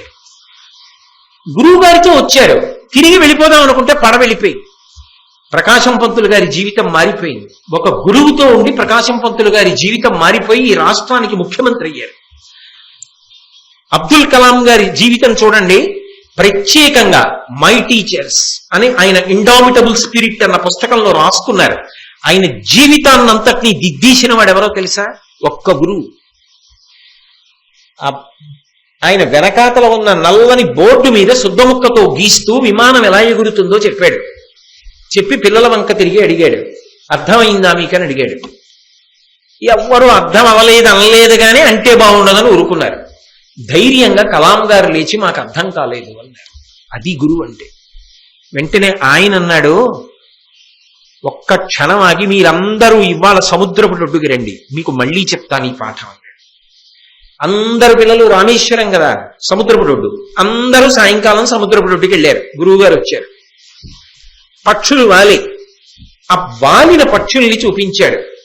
విమానం ఎగిరే ముందు ఎలా రెక్కలు తోటి ఆ ఎగురుతుందో, చక్రాలు ఎలా పరిగెడతాయో, ఆ అడుగున ఎలా ఎగరడానికి కావలసినటువంటి శక్తిని సమీకరించుకుంటుందో, చక్రాల్ని తనలోకి తీసేసుకుని ఏటవాలుగా ఎలా పైకెడుతుందో, ఎలా ఇంజిన్ సహకారంతో దిశని మార్చుకుంటుందో, తోక సహకారంతో పక్షి ఎలా తిరుగుతుందో, భూమి మీదకి ఎలా వస్తుందో పక్షిని చూపిస్తూ పాఠం చెప్పారు ఆయన. పాఠం అయిపోయింది. చిన్ని కలాం గారికి రాత్రంతా అదే గుర్తొస్తోంది, మాస్టర్ చెప్పిన పాఠం. మరునాడు ఉదయం గురువుగారి దగ్గరికి వెళ్ళి గదిలో చేతులు కట్టుకుని, నేను గొప్ప విమానాలు నడిపేవాడిని కావాలనుకుంటున్నాను, ఎలా అని అడిగారు. నీ ముఖం అనలేదు ఆయన. నువ్వు ఇక్కడ చదవాలి, తర్వాత అదిగో కళాశాలలో చదవాలి, చెన్నై ఐఐటిలో జాయిన్ అవ్వాలి, ఏరోనాటికల్ ఇంజనీరింగ్ చదవాలి. చిన్నతనంలో మా గురువు గారు రామేశ్వరంలో సముద్రపు టొడ్డున నాకు నేర్పిన పాఠమే తరువాతి కాలంలో ఈ దేశానికి ఉపగ్రహాలు నిర్మించగలిగిన శాస్త్రవేత్తగా నన్ను మార్చిందని రాసుకున్నాను. సర్వేపల్లి రాధాకృష్ణన్ గారిని ఒక గురువు తయారు చేశాడు. టంగుటూరి ప్రకాశం పంతులు గారిని ఒక గురువు తయారు చేశాడు. ఈ దేశంలో ఎంత మంది విద్వాంసులు గురువుల చేతుల మీదుగా తయారైన వాళ్ళు లేరు. గురువు పేరు చెప్పేటప్పటికి 2 చేతులు జోడించి తల వంచి ఆనంద భాష్పాలు కారుస్తూ నమస్కరిస్తారు. ఒక్క పరీక్షిత్తు శిష్యుడు లభించాడు. శుకాచార్యుల వారు భాగవతాన్నంతటినీ చెప్పారు. యోగ్యుడైన శిష్యుడు అర్జునుడు దొరికాడు. కృష్ణుడు భగవద్గీతనంతటినీ చెప్పాడు. యోగ్యుడైన శిష్యుడు రామచంద్రమూర్తి ఒక్కడు దొరికాడు. అగస్త్య మహర్షి ఆదిత్య హృదయాన్నంతటినీ చెప్పాడు. నిజానికి ఒక్క యోగ్యుడైన శిష్యుడు, ఒక్క సమర్థుడైన గురువు కలుసుకున్నారనుకోండి, అది చరిత్ర పుటల్లో ఒక నూతనాధ్యాయాన్ని ఆవిష్కరిస్తుంది. అందుకే ఆ గురు శిష్యులిద్దరూ కలుసుకున్న సందర్భం ఉందే, అది మహాభారతంలో సువర్ణాధ్యాయం. ఇప్పుడు ఈ పిల్లలందరూ కలిసి ఆయన్ని ఆ భీష్మాచార్యుల వారి దగ్గరికి తీసుకెళ్లారు. భీష్ముడి దగ్గరికి వెళ్ళిన తరువాత వాళ్ళు ఆ భీష్ముడి దగ్గర నిలబడ్డారు. నిలబడితే ఆయన అడిగాడు, ఎవరు నువ్వు, ఎక్కడి నుంచి వచ్చావు? తల నిరియక ఉంది, బక్క చిక్కి ఉన్నాడు, నల్లని రంగుతో ఉంటాడు. అర్జునుడు ఏ రంగో, ద్రౌపదీదేవి ఏ రంగో, ఈయన కూడా అదే రంగు. ద్రోణాచార్యుల వారు నల్లగా ఉన్నాడు. చూడగానే తెలుస్తోంది పుణ్యకర్మాచరణము కలిగిన వాడు అని. ఆ అంతఃశౌచంలో ప్రకాశిస్తోంది మనిషిలో. ధనుర్విద్యాచార్యుడు అన్న విషయం స్పష్టంగా అర్థమవుతోంది ఆయన్ని చూస్తే. గొప్ప బలం కలిగినటువంటి వాడు, బ్రాహ్మణ శ్రేష్ఠుడు. అటువంటి ద్రోణుడు ఎదురుగుండా నిలబడ్డాడు. భీష్ముడు అన్నాడు, మీరు ఏ దేశానికి చెందినవారు, ఎందుకు ఇక్కడికి వచ్చారు, మీరు ఎక్కడ ఉండాలనుకుంటున్నారు అని అడిగాడు. మరి అలా వెళ్ళిపోతూ కదూ ఆ నూతిలో పడిపోయిన బంగారు బంతిని పైకి తీశాడు. కాబట్టి ఏ దేశానికి చెందినవారు, ఎందుకు ఇటుగా వచ్చారు, ఎక్కడికి వెళదాం అనుకుంటున్నారు? ఎంత గొప్ప ప్రశ్న వేస్తాడో చూడండి భీష్ముడు అడిగితే. పెద్దలు మాట్లాడితే అలా ఉంటాయి ఆ మాటలు. అంటే ద్రోణాచార్యుల వారు భీష్ముడితో మాట్లాడుతూ కొన్ని విశేషాలు చెప్పాడు. నా పేరు ద్రోణుడు, నేను భరద్వాజుని యొక్క కుమారుణ్ణి, అందుకని భారద్వాజుడు అంటారు. నేను ద్రోణకలశంలోంచి ఆవిర్భవించాను. మా తండ్రి గారు అందుకే నా పేరు ద్రోణ సంబంధంగా ద్రోణాచార్య అని ఉంచారు. నేను విలువిద్యా నైపుణ్యాన్ని పరశురాముడి దగ్గర పొందాను. ఆయన నాకు అస్త్రశస్త్రములను అనుగ్రహించాడు. పురుష విశేష వివేకాపరిచయులకు ధరణిపతుల పాలికి పోవం, పరులందు దుష్ప్రతిగ్రహ భరమెదలో రోసి ధర్మ పదముననున్నన్. నేను ఎన్నడూ కూడా యువతల వారిలో ఉన్నటువంటి గొప్పతనం తెలియకుండా నేను రాజుని అని అహంకారంతో ప్రవర్తించే వాళ్ళు లోకంలో ఉంటారు అన్న ఉద్దేశ్యంతో ఎప్పుడూ ఎవరి దగ్గరికి వెళ్ళిన వాడను కాను. ఎంత పెద్ద మాట చెప్పాడో చూడండి. అంటే ద్రుపదుడు కొట్టిన దెబ్బ ఆయన మనసు మీద అలా నిలబడిపోయింది. రాజులు అహంకారులు, మేము ఈ రాజ్యానికంతటికీ పరిపాలకులం, ఇంత కోశాగారం ఉంది, ఇంత బలం ఉంది, ఇంత సైన్యం ఉంది అనుకుంటారు. అటువంటి వాళ్ళు అవతలవాడిలో ఉన్నటువంటి ప్రతిభని గుర్తించలేరు, అవతలవాడిలో ఉన్న సౌశీల్యాన్ని గుర్తించలేరు. అందుకే పురుష విశేష వివేకాపరిచయులకు ధరణిపతుల పాలికి పోవం. నేను ఎన్నడూ రాజుల దగ్గరికి వెళ్ళిన వాడను కాదు. నేను ఎన్నడూ ఏ రాజు దగ్గర నిలబడి నాకు ఇది కావాలని అడగలేదు. ఏ రాజదర్శనం చెయ్యాలని నేను కోరలేదు. ఎంత నిర్మోహమాటంగా చెప్పాడో చూడండి. నీ దర్శనానికి కూడా నీ రాలేదు, నీ దగ్గర ఏదో కోరాలని రాలేదు. ఈ పిల్లలు రమ్మంటే వచ్చాడు, అది దాని అర్థం. పరులందు దుష్ప్రతిగ్రహ భరమదలో రోసి, ఏదో అవతల వాళ్ళు ఇస్తారు కదా అని ఎవరి దగ్గర పడితే వాళ్ళ దగ్గర చేయి చాపి ఎన్నడూ ఏది పుచ్చుకోను. ఎందుకంటే వాడు సంపాదించింది ఎలా సంపాదించాడో నేను పంచుకోను అందులో మళ్ళీ భాగం. ఆ సంపాదించిన విధానంలో ఏ పాపం ఉందో నాకెందుకు, అందుకని నేను పుచ్చుకోను. నేను వెళ్ళను, అపరిగ్రహం నా వ్రతం. నేను ఒకళ్ళ దగ్గరికి వెళ్ళి చెయ్యి చాపను, నేను ఎవరి దగ్గర పుచ్చుకోను. ధర్మపదముననున్న ధార్మికమైనటువంటి జీవనాన్ని చేస్తూ బ్రతుకుతున్నవాడిని. అయితే భీష్మాచార్య, మీకు ఒక్క విషయం మనవి చెయ్యాలి. నాకు ఒక కొడుకున్నాడు, వాడి పేరు అశ్వత్థామ. ఈ పిల్లలకి పాఠాలు నేర్పిన కృపాచార్యుడి యొక్క చెల్లెలు కృపి నా భార్య. ఆ అశ్వత్థామ చిన్నతనంలో త్రాగటానికి పాలు లేక ఏడుస్తున్నాడు. ఆడుకోవడానికి వెళ్ళాడు. తోటి పిల్లలందరూ పాలు తాగి వస్తే పెదవులకు తెల్లటి సారి కంటుకుంటుంది కదూ, వీడు కూడా పాలు కావాలని ఏడ్చాడు. పాలు లేవని కాస్త వరిపిండి నీళ్లలో కలిపి తెల్లగా పాలలా ఉంటుందని వాళ్ళమ్మ పట్టింది. కానీ నీకు పాలెక్కడివిరా పిండి నీళ్లు అని బహుశా పిల్లలు హాస్యం చేసి ఉంటారు. నా కొడుకు ఏడ్చాడు. మా దరిద్రం అటువంటిది. కొడుక్కి పాలు పట్టడానికి కూడా పాలు లేవు. సాటి పిల్లలందరూ పాలు తాగుతున్నారు. అంతఃపురాలు అడగలేదు, వాహనాలు అడగలేదు. కొడుక్కి పాలు కావాలని కోరుకుంటాడు కదా ఏ తండ్రి అయినా. ఆ పాలు లేవు. అప్పుడు నేను ఆలోచించాను, ఇలా ఎంతకాలం కొడుక్కి పాలైనా కావాలిగా, ఒకళ్ళ దగ్గర చెయ్యి చాపను అని ఎంతకాలం బ్రతుకుతాను అని ఆలోచించి ఒక నిర్ణయానికి వచ్చాను. వేడుటెంతయు కష్టమైనను వేరులేని సుహృజ్జనం వేడుకో నుచితంబ కావున వేట్కతోచని సొమకున్ వేడినన్ ధనమొపడేనియు వీని మాత్రకు నాలుగేం పాడి కుర్రల నీడే వీనికి పాలు త్రావుచునుండగన్. ఎన్ని మాటలు వేశాడో చూడండి. ఆ మాట వేడుకోలు వేడుకోలు అన్నమాట. ఒకటి దగ్గరికి వెళ్ళి అయ్యా అయ్యా అని బతుమాలుకోవడం జీవితంలో ఎంత కష్టంగా ఉంటుందో. జీవితంలో ఎప్పుడు ఎవరి దగ్గరికి వెళ్ళి చెయ్యి చాపనివాడు ఒక్కసారి వెళ్ళాడు. ఎంత దెబ్బ తిన్నాడు. ఆ దెబ్బ మనసులో నిలబడిపోయింది. అందుకే అన్నాడు, వేడుటెంతయు కష్టమైనను. ఒకళ్ళ దగ్గరికి వెళ్ళి ఏదైనా ఇవ్వండి అని అడగడం చాలా కష్టం. మనసుకి చాలా ఖేదంగా ఉంటుంది. అలా చెయ్యి చాపడం చాలా బాధాకరం సుమా. వేరులేని సుహృజ్జనం వేడుకోలుచితంబు కావున. తనకన్నా తన సుహృత్తు తన మిత్రుడు వేడుకాడు. కష్ట సుఖాల్లో ఒకటై ఉంటారు స్నేహితులు. అందుకని నా సుహృత్తు కదా, నా మంచి స్నేహితుడు కదా, కలిసి చదువుకున్నాం కదా, చిన్నతనంలో రమ్మన్నాడు కదా అని, మిత్రుడు కదా అని వేట్కతో జని సొమకున్ వేడినన్. మళ్ళీ అదే మాట అంటుంటాడు. ఆ పాంచాల రాజున్నాడే ద్రుపదుడు, ఆయన దగ్గరికి వెళ్ళాను. వెళ్ళి వేడుకున్నాను, నా కొడుక్కి పాలు లేవయ్యా అని చెప్దామని. ఏమిటి వేడుకుందాం అనుకున్నాను. నాకేం పెద్ద పెద్ద ఐశ్వర్యాలు అక్కర్లేదు, వీని మాత్రకు. ఆ పద్యంలో సహజత్వం చూడండి. అశ్వత్థామ కొరకు అనలేదు, వీని మాత్రకు అన్నప్పుడు చెయ్యిలా చూపించాడు. వీడు అని అంటే పక్కన ఉన్నాడు అశ్వత్థామ కొడుకు. వీడు బుడతడు, వీడికి పాలు కావాలి. అందుకని వీని మాత్రకు, వీడి కోసం నాలుగేం పాడి కుర్రుల నీడే. 4 ఆవుల్నివ్వడా దూడలతోటి? నాకేం అక్కర్లేదు. అయ్యో అదేమిటా నీ కొడుక్కి పాలు లేకపోతే ఎలా, ఈ 4 ఆవులు తీసుకోని ఇవ్వడా అనుకుని వెళ్ళాను. వీనికి పాలు త్రాగుచునుండగన్. వీడికి పాలు తాగుతాడన్న ఉద్దేశ్యంతో నేను వెళ్ళి ద్రుపదుడి దగ్గర నిలబడ్డాను. కానీ నన్ను చాలా గౌరవించాడు, చాలా బాధ పెట్టాడు, చాలా అవమానించాడు, అనరాని మాటలు అన్నాడు. నేను అక్కడి నుంచి తిరిగి వచ్చేశాను. వచ్చేసి హస్తినాపురం మీదుగా వెళ్ళిపోతున్నాను. తర్వాత కథ మీకు తెలుసు. నూతిలో బంతి పడింది, పిల్లలకి తీసి ఇచ్చాను, రమ్మన్నారు, వచ్చాను. అంతవరకు తప్ప ఇప్పుడు కూడా భీష్ముణ్ణి మీరు నాకు ఇది ఇవ్వండనేమి ఆయన అడగల. అది ద్రోణుడి యొక్క జీవితం అంటే. ద్రోణుడు అంత సామాన్యుడేం కాడు, ఎంత గొప్ప గురుస్థానాన్ని అలంకరించిన వాడో చూడండి. అపరిగ్రహ వ్రతాన్ని నెరపనివాడు.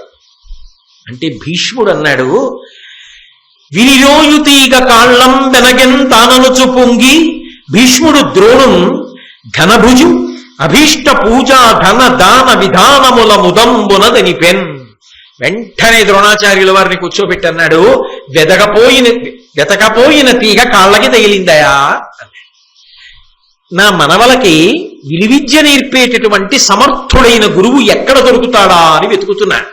నా అదృష్టం, నేను ఏ తీగ కోసం వెతుకుతున్నానో ఆ తీగ నా కాళ్ళకి తగిలింది. అటువంటి గురువు వెతుక్కుంటూ మా ఇంటికి వచ్చాడు. ఎవరున్నాడు వెనక? ఈశ్వరుడు ఉన్నాడు, ఆయన నడిపిస్తున్నాడు కథ. అందుకని నేను వెదగపోయిన తీగ నా కాళ్ళకి తగిలింది. ఎంత అదృష్టం. కాబట్టి భీష్ముడు ద్రోణుం ఘనభుజు. ఆ పద్యాలలో వేసే మాటల చమత్కారం చూడండి. గొప్ప భుజములు ఉన్నవాట ద్రోణుడు. ఏమిటి గొప్ప భుజములు ఉన్నవాడు? బక్కచిక్కిపోయిన వాడని అప్పుడే కదా చెప్తున్నారు. బక్కచిక్కిపోయిన వాడికి భుజాలు ఒక్కటి మాత్రం బాగుంటాయా? ఎలా ఉంటాయి? అవి చిక్కిపోయి ఉంటాయి. అంటే ఈ భుజములే రేపొద్దున్న భారతదేశం కాదు ప్రపంచవ్యాప్తంగా ఎందరో రాజకుమారులకు విలువిద్య నేర్పగలిగినటువంటి భుజములు ఆ భుజములు. ఆ భుజముల నుండి నేర్పినటువంటి పాఠం గురి రాబో కాలంలో అర్జునుడిని తయారు చేస్తోంది. రాబో కాలంలో కర్ణుణ్ణి తయారు చేస్తోంది, రాబో కాలంలో ధర్మజ ద్రోణాదులను తయారు చేస్తోంది, ధర్మం నిలబడడానికి కారణమవుతోంది. ఆ చేతులు సామాన్యమైన చేతుల, అటువంటి భుజములు. అందుకే భీష్ముడికి ఏం కనపడిందంటే ఈయన భుజములలో ఉన్నటువంటి విద్య ఉన్నదే, ఈ విద్య నా మనవలలోకి వచ్చి రాబో కాలంలో ప్రపంచ ప్రఖ్యాతమైనటువంటి విలువిద్యలో ప్రఖ్యాతి వహించిన వాళ్ళు కావడానికి కావలసినటువంటి అనుగ్రహధార ఉన్నది అని దర్శనం చేశాడు. చేసి ఆ ఘనభుజు అభీష్ట పూజ ధన దాన విధానముల ముదంబున తనిపెన్. కూర్చోబెట్టి, భీష్మాచార్యుల వారంటే మహాధర్మాత్ముడు, మహానుభావుడు, ఆయన దగ్గర పూజ ఎందుకు స్వీకరించాడు ద్రోణుడు? అందుకని ఆయనకి ఏం కావాలో వాటన్నిటినీ సమకూర్చి ధనాన్ని, ధాన్యాన్ని, సమస్తమైన బహుమానాల్ని చేసి తనతో పాటు సమాన గౌరవాన్ని ఇచ్చి ఒక గొప్ప రాసమేడ ఇచ్చి అందులో నివాసం ఉంచాడు. ఇది మీరు బాగా జ్ఞాపకం పెట్టుకోవాలి. చాలా మంది అడుగుతుంటారు, ఎందుకండి కౌరవుల పక్కన ద్రోణుడు యుద్ధం చేశాడు అని అడుగుతూ ఉంటారు. జీవితంలో చేయి చాపి ఎరగనివాడు 4 ఆవుల కోసం నమ్ముకున్న స్నేహితుడి దగ్గరికి వెడితే అవమానింపబడ్డాడు. ఏమి అడగకపోయినా భీష్మాచార్యుల వారు కూర్చోపెట్టి గౌరవించి మేడ ఇచ్చి బహుమానములు ఇచ్చి తర్వాత ఇక ద్రోణాచార్యుల వారి జీవితంలో దరిద్రం అన్న మాట తెలియకుండా చేశాడు. ఇంత గౌరవించిన భీష్ముణ్ణి వదిలి వెళ్ళలేకపోయాడు ద్రోణుడు, అందుకుండిపోయాడు. అదొక బలమైన కారణం, చెప్పుకుంటాడు తర్వాత. కాబట్టి భీష్ముడితో ద్రోణుడికి అనుబంధం ఏర్పడిపోయింది. ఈ అనుబంధం ఎక్కడి వరకు వెళ్ళిపోయిందంటే రాబోయే కాలంలో రాచకార్యాలలో, రాజ్య విభాగాల్లో, అటువంటి పెద్ద పెద్ద సమస్యల్లో కూడా ద్రోణుడు మాట్లాడాడు. భీష్ముడు అంత గౌరవించాడు ద్రోణాచార్యుల వారిని. కాబట్టి కూర్చోపెట్టి ఆ పిల్లలందరినీ తీసుకొచ్చాడు భీష్ముడు. మనవలందరినీ చుట్టూ పెట్టుకుని వీళ్ళందరినీ మీకు శిష్యులుగా అప్పజెప్పేస్తున్నాను అన్నాడు. అది ఉపనయనం అంటే. శిష్యులను గురువుకు అప్పజెప్పేస్తాడు. గురువు తీర్చిదిద్దుకుంటాడు, దిద్దుకుని వాళ్ళని మహాప్రయోజకుల్ని చేస్తాడు. ఇంత ప్రయోజకుల్ని చేసి వాళ్ళకి లోకంలో కీర్తి వస్తే తాను మురిసిపోతాడు తప్ప నా వల్లే వాడికి ఇంత కీర్తి వచ్చిందని నందెక్కడ సరిగదా. తన శిష్యుడు అంత కీర్తిని పొందాడు అని గురువు గారు పరమానందం పొందేస్తాడు. అది గురువుల యొక్క విశాల హృదయం. అంతే తప్ప అదేమిటి నా దగ్గర పాఠం నేర్చుకున్న వాడికి అంత గౌరవం ఏమిటి, నాకు గౌరవం లేకపోవడం ఏమిటి అన్న మాటే ఉండదు. నిజంగా చెప్పాలి అంటే కన్న కొడుకు కన్నా శిష్యుడే ఎక్కువ. మీరు మహాత్ముల జీవిత చరిత్రలు చదవండి. నేను అన్న మాటలు సత్యాలో సత్యదూరాలో మీకు అర్థం అవుతాయి. వాళ్ళు తల్లిని తండ్రి కన్నా ఎక్కువ ఎవరి గురించి వ్రాసుకున్నారో తెలుసా? వాళ్ళ గురువు గురించి రాసుకున్నారు. మీరు కావాలంటే చదవండి, నేను అబద్ధం చెప్పానేమో. తల్లిదండ్రుల గురించి వ్రాసుకున్నది తక్కువ, వాళ్ళ గురువుల గురించి రాసుకున్నది చాలా చాలా ఎక్కువ. గురువు శిష్యుడి జీవితంలో అంత గొప్ప ప్రభావాన్ని చూపిస్తాడు. ఈ దేశం యొక్క గొప్పతనం ఆ గురు శిష్య సంప్రదాయం. గురువు పేరు చెప్పేటప్పటికి శిష్యుడు తల వంచి నమస్కరిస్తాడు. అందున ఆషాఢమాసం, పైగా ఇవాళ తొలి ఏకాదశి కాదు. అందుకని ఈ 105 మందిని తీసుకొచ్చి నీకు శిష్యులుగా అప్పచెప్తున్నాను, స్వీకరించు, వీళ్ళని నువ్వు తయారు చెయ్యి అన్నాడు. తప్పకుండా వీళ్ళందరినీ శిష్యులుగా స్వీకరిస్తున్నానన్నాడు. 105 మంది కూర్చున్నారు, గురువు గారు కూర్చున్నారు. మొట్టమొదటే ద్రోణాచార్యుల వారు ఒక ప్రశ్న వేశారు. ఇదో విచిత్రం భారతంలో. అంటే లోపల పెద్ద దెబ్బ తినున్నాడు కదూ, ఆ గాయం పూడ్చుకోవాలి. అందుకని 105 శిష్యుల వంక తిరిగి అన్నాడు, అస్త్ర విద్యలు గరచి నాదైన ఇష్టముగిన తీర్పంగ ఇందెవడో పుననిన బాయ మొగమిడి కౌరవుల్ పలుకకుండిరి ఏమి తీర్చదనని పూనే ఇంద్రసుతుడు. 105 కూర్చోపెట్టి అన్నాడు, మీకు కావలసిన అస్త్ర విద్యలన్నీ నేను నేర్పుతాను. మిమ్మల్ని భారతదేశంలోనే ప్రఖ్యాతమైనటువంటి విలువిద్యా నైపుణ్యం ఉన్న వారిగా తయారు చేస్తా. మీకు ఎవరెవరికి ఏ విద్య కావాలో ఆ విద్యనంతటినీ నేను నేర్పి ప్రవీణుల్ని చేస్తా. కానీ మిమ్మల్ని అంత ప్రవీణుల్ని చేసిన తరువాత నేను ఒక కోరిక కోరుతా.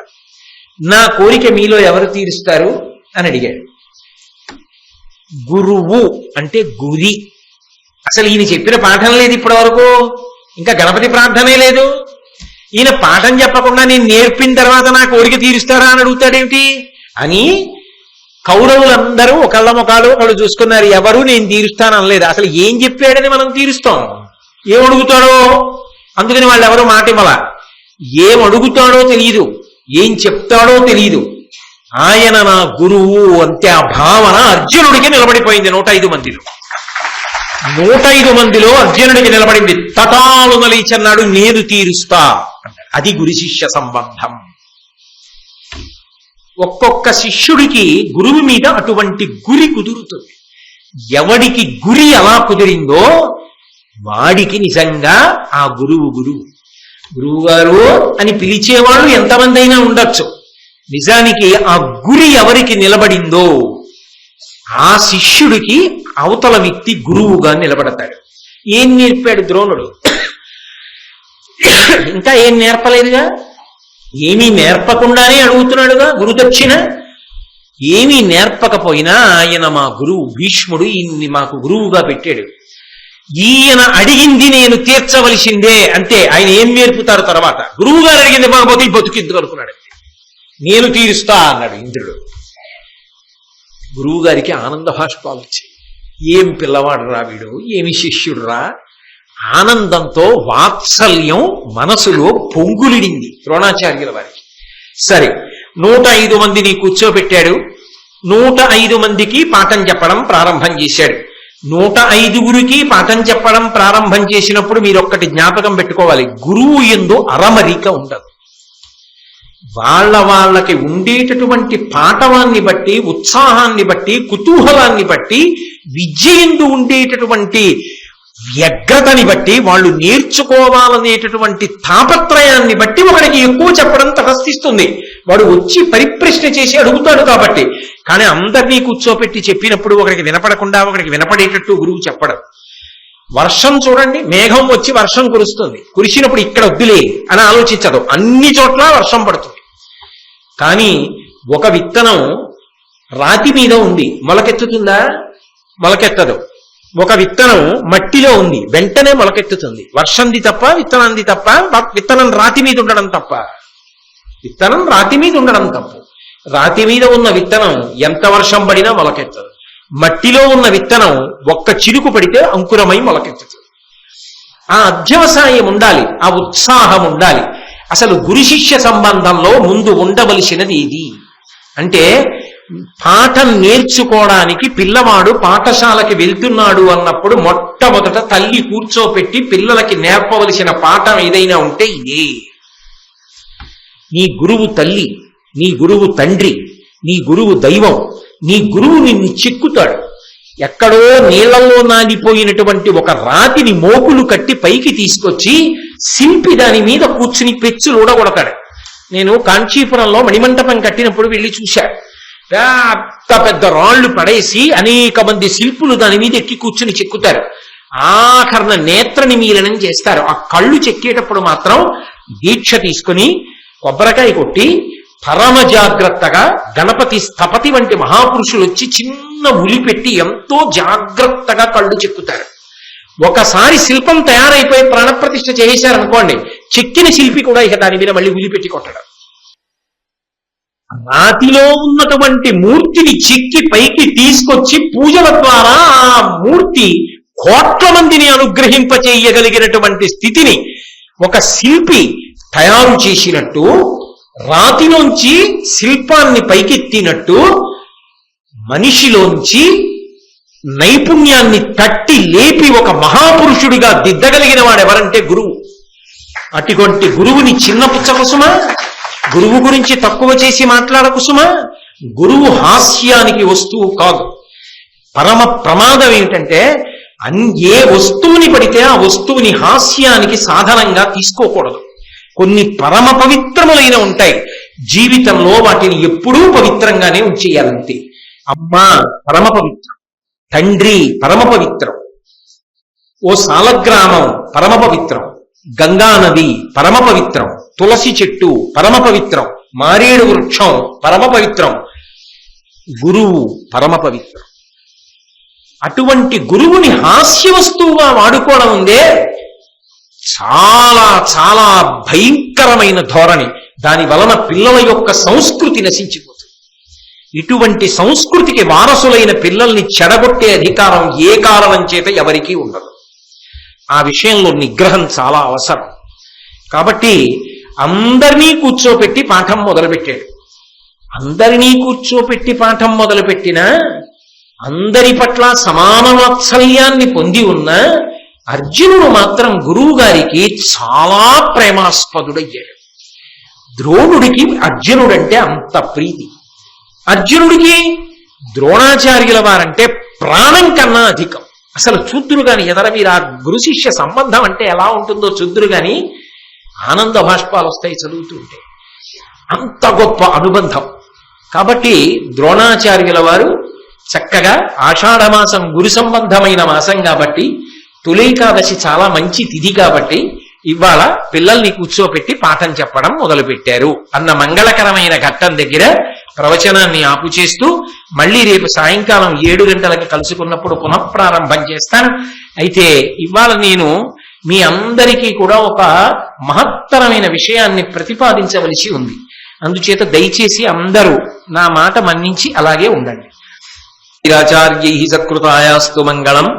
మంగళం కౌసలేంద్రాయ మహనీయ గుణాత్మనే చక్రవర్తి తనూజాయ సర్వభౌమాయ మంగళం. ఉమాకాంతాయ కాంతాయ కామితార్థప్రదాయినే శ్రీగిరీశాయ దేవాయ మలినాథాయ మంగళం. సర్వం శ్రీ ఉమామహేశ్వర పరబ్రహ్మార్పణమస్తు. స్వస్తి. ఈ సందర్భంగా నేను మీతో ఒక్క విషయం మనవి చేస్తాను. రేపటి నుంచి దక్షిణాయనం ప్రారంభం. ఇవాళ తొలేకాదశి. ఈ తొలేకాదశి శయనేకాదశి అంటారు. విష్ణువు ఇవాళ నుంచి పడుకుంటారు. నిజంగా ఆయన నిద్రపోతే లోకాల్ని కాపాడేవాడెవరు? ఆయన నిద్ర తామసిక నిద్ర కాదు, మనలా గుర్రు పెట్టి నిద్రపోయే నిద్ర కాదు. నిద్రాముద్రాం నిఖిల జగతి రక్షణే జాగరూకం అంటుంది శాస్త్రం. నిద్రముద్ర పట్టి ఈ కన్నులు మూసి లోపలి కంటితో మన లోపలికి చూస్తాడు. వీడు ఎంత పవిత్రంగా ఉన్నాడు, ఎంత భక్తిగా ఉన్నాడు, ఏ మంచి మంచి విషయాలు వింటున్నాడు, ఇవన్నీ గమనిస్తాడు, లోపలికి చూస్తాడు. అందుకని నిద్రాముద్రతో పడుకుంటాడు. తొలి ఏకాదశి గురించి ధర్మసింధువు లాంటి గ్రంథాలు చెప్తాయి. ఏ తిథి నాడు ఏం చెయ్యాలి అన్నది చెప్తాయి. ఆ గ్రంథములను ప్రమాణంగా తీసుకుంటారు. ప్రమాణంగా తీసుకుని అందులో దక్షిణాయనం చాలా ప్రఖ్యాతి. విశేషించి దక్షిణాయనంలో భారతం వినడం అంటే అదంత తేలికైన విషయం కాదు, అదో గొప్ప అదృష్టం. ఈ తొలి ఏకాదశి తిథి నాటి సాయంకాలం వేళలో చీకటి పడిన తర్వాత తప్పకుండా ఒక దర్శనం చెయ్యాలి. అది దేవాలయాల్లో అయితేనే ఒకలా సాధ్యం. దేవాలయాల్లో ఉన్నట్టుగా సాధ్యం కాకపోతే ఇంటి దగ్గర అయితే మామూలు విష్ణు ప్రతిమ కాకుండా ఆయన పడుకుని ఉండి ఇలా చేయి పెట్టుకు పడుకుంటే శంఖచక్రాదులతో ఉండాలి. ఉండి పడుకుని ఉంటే పాదముల దగ్గర లక్ష్మీదేవి భూదేవి ఉండాలి. శ్రీదేవి భూదేవి పాదముల దగ్గర ఉండి పడుకుని శంఖచక్రాలతో ఉన్నటువంటి విష్ణు భగవానుడిని దర్శనం చేసి ప్రత్యేకంగా ఒక శ్లోకం చెప్పాలి. అంతకు ముందు లఘు పూజ చేస్తారు. లఘు పూజ చేసిన తరువాత చక్క దగ్గరగా అటువంటి స్వామిని దర్శనం చెయ్యాలి. తొలి ఏకాదశి నాడు అలా ఎవరు దర్శనం చేస్తారో వాళ్ళకి శ్రీ మహావిష్ణువు యొక్క పరిపూర్ణమైనటువంటి అనుగ్రహం కలుగుతుంది.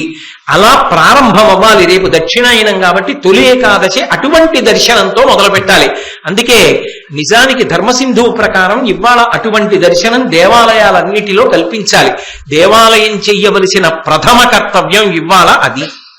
అలాగే దేవాలయంలోకి వచ్చిన భక్తులందరూ కూడా ప్రత్యేకంగా చదువుకోవాలి. చదువుకోవడం కోసమని ఒక శ్లోకాన్ని వ్రాసి పెడతారు. ఆ శ్లోకం చదవాలి దర్శనం చేసే ముందు. ఇవాళ మీ అందరి చేత నేను చెప్పిస్తాను. చక్కగా మీ అందరూ ఆ శ్లోకం చెప్పండి.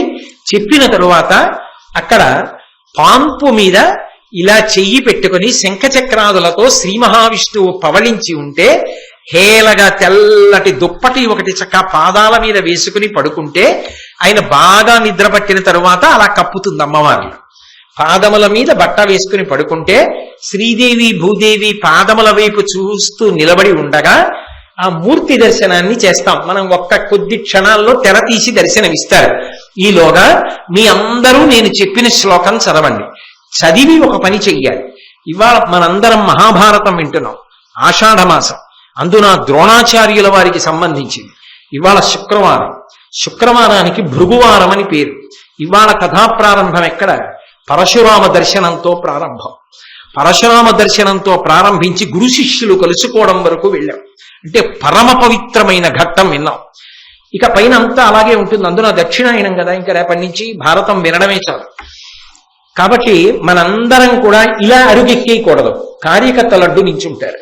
మనం ఇలా గుడి చుట్టూ వెళ్ళి గురువాయూరప్పని ముందు దర్శనం చేసి కృష్ణ భగవానుడి దర్శనం చేసుకుని ఇలా తిరిగి వచ్చి అప్పుడు దగ్గరగా ఏకాంత శయనంలో ఉన్న స్వామిని దర్శనం చేసుకుని వెడతాం. ఇవాళ ఇది అందరికీ ఒక మహాద్భుతమైన అవకాశం. జార విడుచుకోకండి. మళ్ళీ మళ్ళీ ఇలాంటివి రమ్మంటే రావు కదా. కానీ ఒక వరుస క్రమంలో ఒక్కసారి దేవాలయానికి ప్రదక్షిణంగా వస్తే చాలు. నేను ముందెడతాను, మీ అందరూ నా వెనక వద్దురు కానీ, దానికి ఏం పెద్ద హడావిడి లేదు. నేను శ్లోకం చెప్తాను, మీ అందరూ కూడా చెప్పండి. ఈ ఆషాఢ మాసంలో ఏ ఏ తిథి నాడు ఏమేం జరగాలని శాస్త్రం చెప్తోందో అవి నేను ఇక్కడ భారతం చెప్తున్నంత కాలం ప్రతిరోజు చేయించి మీకు చూపిస్తాను. ఇప్పుడు ఆ శ్లోకాన్ని మీ అందరూ చెప్పండి. త్వయి సుప్తే, సుప్తే అంటే పడుకుని ఉన్న రూపంగా ఉన్న స్వామి అని పిలిచినట్టు. త్వయి సుప్తే జగన్నాథ జగత్సుప్తం భవేదిదం. స్వామి నువ్వు పడుకున్నావు కదా, నువ్వు పడుకుంటే లోకాలు లేచుంటాయా? లోకాలు పడుకుంటాయి. కాబట్టి త్వయి సుప్తే జగన్నాథ జగత్సుప్తం భవేదిదం. అలాగే విబుద్ధే, అందరూ అనండి, విబుద్ధే త్వయి బుద్ధేత తత్సర్వం సచరాచరం. స్వామి నువ్వు నిద్రలేస్తే చరాచరం సమస్తము మళ్ళీ నిద్రలేస్తుంది. మరి ఎందుకు పడుకున్నావలా అంటే నిజానికి నువ్వు నిద్రపోవట్లా. నిద్రపోయినట్టుగా కళ్ళు మూసి మా లోపల ఉన్నటువంటి ఆలోచనలని మనశ్శుద్ధిని మేమేం చేస్తున్నామో లోచూపుతో మా లోపలికి చూస్తున్నావు. అటువంటి నిన్ను ఇవాళ చూడడం నా అదృష్టం. ఎందుకనంటే తొలి ఏకాదశి నాడు అలా పడుకుంటాట శ్రీవైకుంఠంలో. అలా పడుకున్న వాడిగా నేను ఇవాళ ఇక్కడ దేవాలయంలో చూసి నమస్కరిస్తున్నా. నా వలన ఏ దోషములు జరగకుండా నువ్వు నాలోకి చూసి పొంగిపోయేటట్టుగా నేను ధర్మంలో నడిచేటట్టు నన్ను అనుగ్రహించు అని చెప్పడానికి ఈ శ్లోకం చెప్తారు. అందుకే ఇవాళ చెప్పే ఈ శ్లోకం ఒక్కటే నిద్రపోతున్న మూర్తిని చూస్తున్నాను అని చెప్తుంది. ఇప్పుడు హారతి తీసుకున్న తర్వాత నేను వెడతాను, నా వెనక మీరు రండి. అందరం నేను అలా తిరిగి వస్తాను, మీరు తిరిగి వస్తారు. నేను దర్శనం చేసుకుంటాను, మీరు చేసుకోండి.